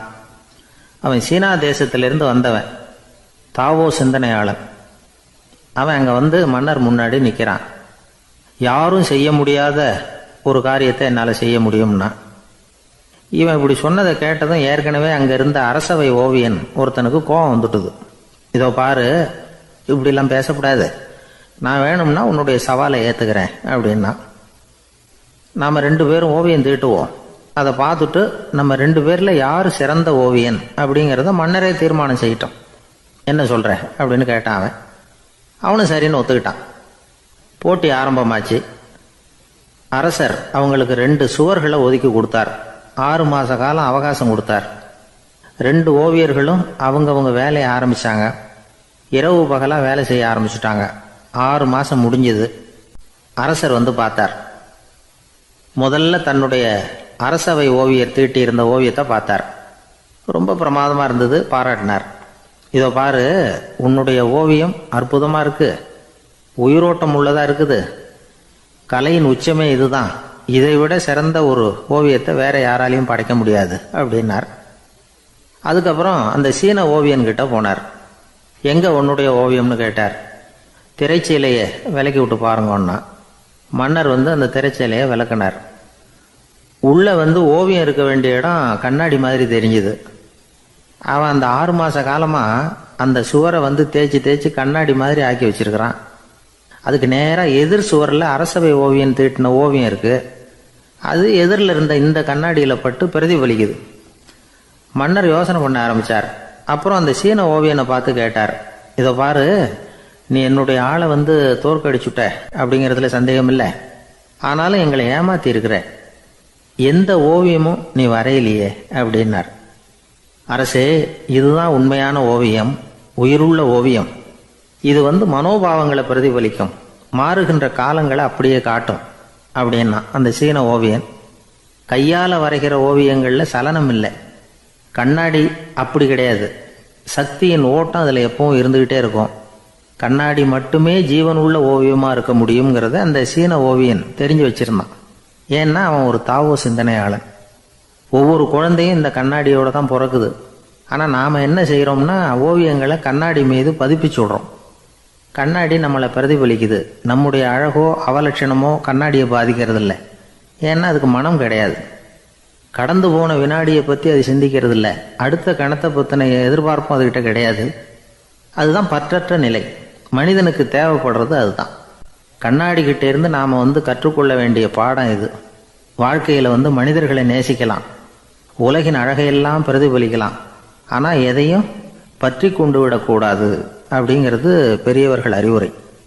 துயரம்ங்கிறது பற்றுக்களின் சாயை. கண்ணாடி முன்னாடி நிற்கிறப்போவெல்லாம் நமக்கு இந்த ஞாபகம் வரணுமா. ஒரு குடும்பத் தலைவர் ஒரு நாள் காலையில் விடிஞ்சு எழுந்திரிச்சதும் சத்தம் போட்டார். யார் இந்த கருங்குரங்கு படத்தை என் ரூமில் கொண்டாந்து மாட்டி வச்சது அப்படின்னு கத்தினார். சமையல் கட்டிலிருந்து மனைவி பதில் சொன்னாங்க, தூக்க கலக்கத்தில் உளராதுங்க, நல்லா பாருங்க, அது படம் கிடையாது, முகம் பார்க்குற கண்ணாடி அப்படின்னாங்க. ஒரு பள்ளிக்கூடம் வகுப்பு நடந்துக்கிட்டு இருக்கு. ஆசிரியர் பாடம் நடத்திக்கிட்டு இருக்கிறார். நடத்தி முடித்த உடனே கேட்டார், மாணவர்களே, இதுவரைக்கும் நான் நடத்தின பாடத்தில் உங்களுக்கு ஏதாவது சந்தேகம் இருக்கா அப்படின்னு கேட்டார். அப்புறம் ஒவ்வொருத்தராக கேட்டார். ஒரு மாணவன் எழுந்திரிச்சான். சார், எனக்கு சந்தேகம் எதுவுமே இல்லைன்னா. ஏன்னு கேட்டார். ஏன்னா எனக்கு நீங்கள் நடத்தின பாடம் தெளிவாக புரிஞ்சுட்டுது, அதனால் சந்தேகம் வரலன்னா. இன்னொரு மாணவன் எழுந்திரிச்சான். சார், எனக்கும் சந்தேகம் எதுவும் இல்லைன்னா. ஏண்டான்னு கேட்டார். ஏன்னா எனக்கு நீங்கள் நடத்தின பாடம் எதுவுமே புரியல, அதனால் சந்தேகம் வரல அப்படின்னா. இந்த இடத்துல நாம் கொஞ்சம் சிந்திச்சு பார்க்கணும். இந்த உலகத்தில் எல்லாம் புரிஞ்ச ஒருத்தனுக்கும் சந்தேகம் வராது, எதுவுமே புரியாத ஒருத்தனுக்கும் சந்தேகம் வராது. அறகுறையாக புரிஞ்சுக்கிட்டவன் இருக்கான் பாருங்க, அவனுக்கு தான் அடிக்கடி சந்தேகம் வரும். ஆக மாணவர்களை இந்த 3 வகையாக பிரிக்கலாம். அதே மாதிரி தான் மனிதர்களையும் 3 வகையாக பிரிக்கிறாங்க ஆன்மீகவாதிகள். ஒரு ஆன்மீக பெரியவர் என்ன சொல்கிறார் தெரியுமா? இந்த உலகத்தில் 3 வகையான மனிதர்கள் இருக்கிறாங்களாம். முதல் வகை எப்படி தெரியுமா? இவங்களுக்கு எதையும் தெரிஞ்சுக்கணுங்கிற அவசியமே கிடையாது. ஏன்னா அவங்களுக்கு எல்லாமும் தெரியும். இவங்க ஞானத்தின் முழு வடிவாக இருக்கிற காரணத்தினால அவங்களுக்கு எந்த சந்தேகமும் இல்லை, எந்த கேள்விகளும் கிடையாது. இந்த நிலையில் இருக்கிறவன் கிருஷ்ணன். எல்லாத்துக்கும் விட தெரிஞ்சுக்கிட்ட நிலையில் அவன் விடையாக மாறிவிட்டான் அப்படின்னு சொல்லுவாங்க. 2வது நிலையில் இருக்கிறவன் அர்ஜுனன். இவனுக்கு எப்போ பார்த்தாலும் கேள்விதான், சந்தேகம்தான். பதில் சொல்ல சொல்ல அவனுக்கு இருக்கிற சந்தேகமும் அதிகமாகிட்டே இருக்கும், குறையவே குறையாது. அர்ஜுனன் மாதிரி உள்ளவங்க எப்பவும் கேள்வி கேட்டுக்கிட்டே இருப்பாங்க. ஒரு கேள்விக்கு விடை கிடைச்சுட்டுன்னு வைங்க, உடனே இன்னொரு கேள்வி அவங்ககிட்ட இருந்து வரும். கிருஷ்ணனுடைய நிலை எப்படின்னா அது கேள்விகளே அற்ற ஒரு நிலை. அர்ஜுனனுடைய நிலை எப்படின்னா அது கேள்விகளை தவிர வேறு எதுவும் அற்ற ஒரு நிலை. இவங்களை தவிர இன்னொரு ஆள் இருக்கிறான், அவனுக்கும் கேள்விகள் அற்ற ஒரு நிலை தான். அவன் யாருன்னா துரியோதனன். இவனுக்கு தெரிஞ்சுக்கணுங்கிற எண்ணமே சுத்தமாக கிடையாது. ஆவலே இல்லைங்கிறதுனால அதை புரிஞ்சுக்கணுங்கிற அவசியமும் இல்லை. அதனால் அவனுக்கு கேள்விகள் அற்ற ஒரு நிலையில் அவன் இருந்துக்கிட்டு இருக்கிறான். எல்லா பதிலும் தெரிந்து கொண்ட நிலையில் கிருஷ்ணனும் கேள்விகள் அற்ற நிலையில் இருக்கிறான். தெரிஞ்சுக்கணுங்கிற ஆவலே இல்லாத துரியோதனனும் கேள்விகள் அற்ற நிலையிலே இருக்கிறான். இப்படியும் இல்லாமல் அப்படியும் இல்லாமல் 2ம் கெட்டான் நிலையில் இருக்கிறானே, அவன் தான் அர்ஜுனன்.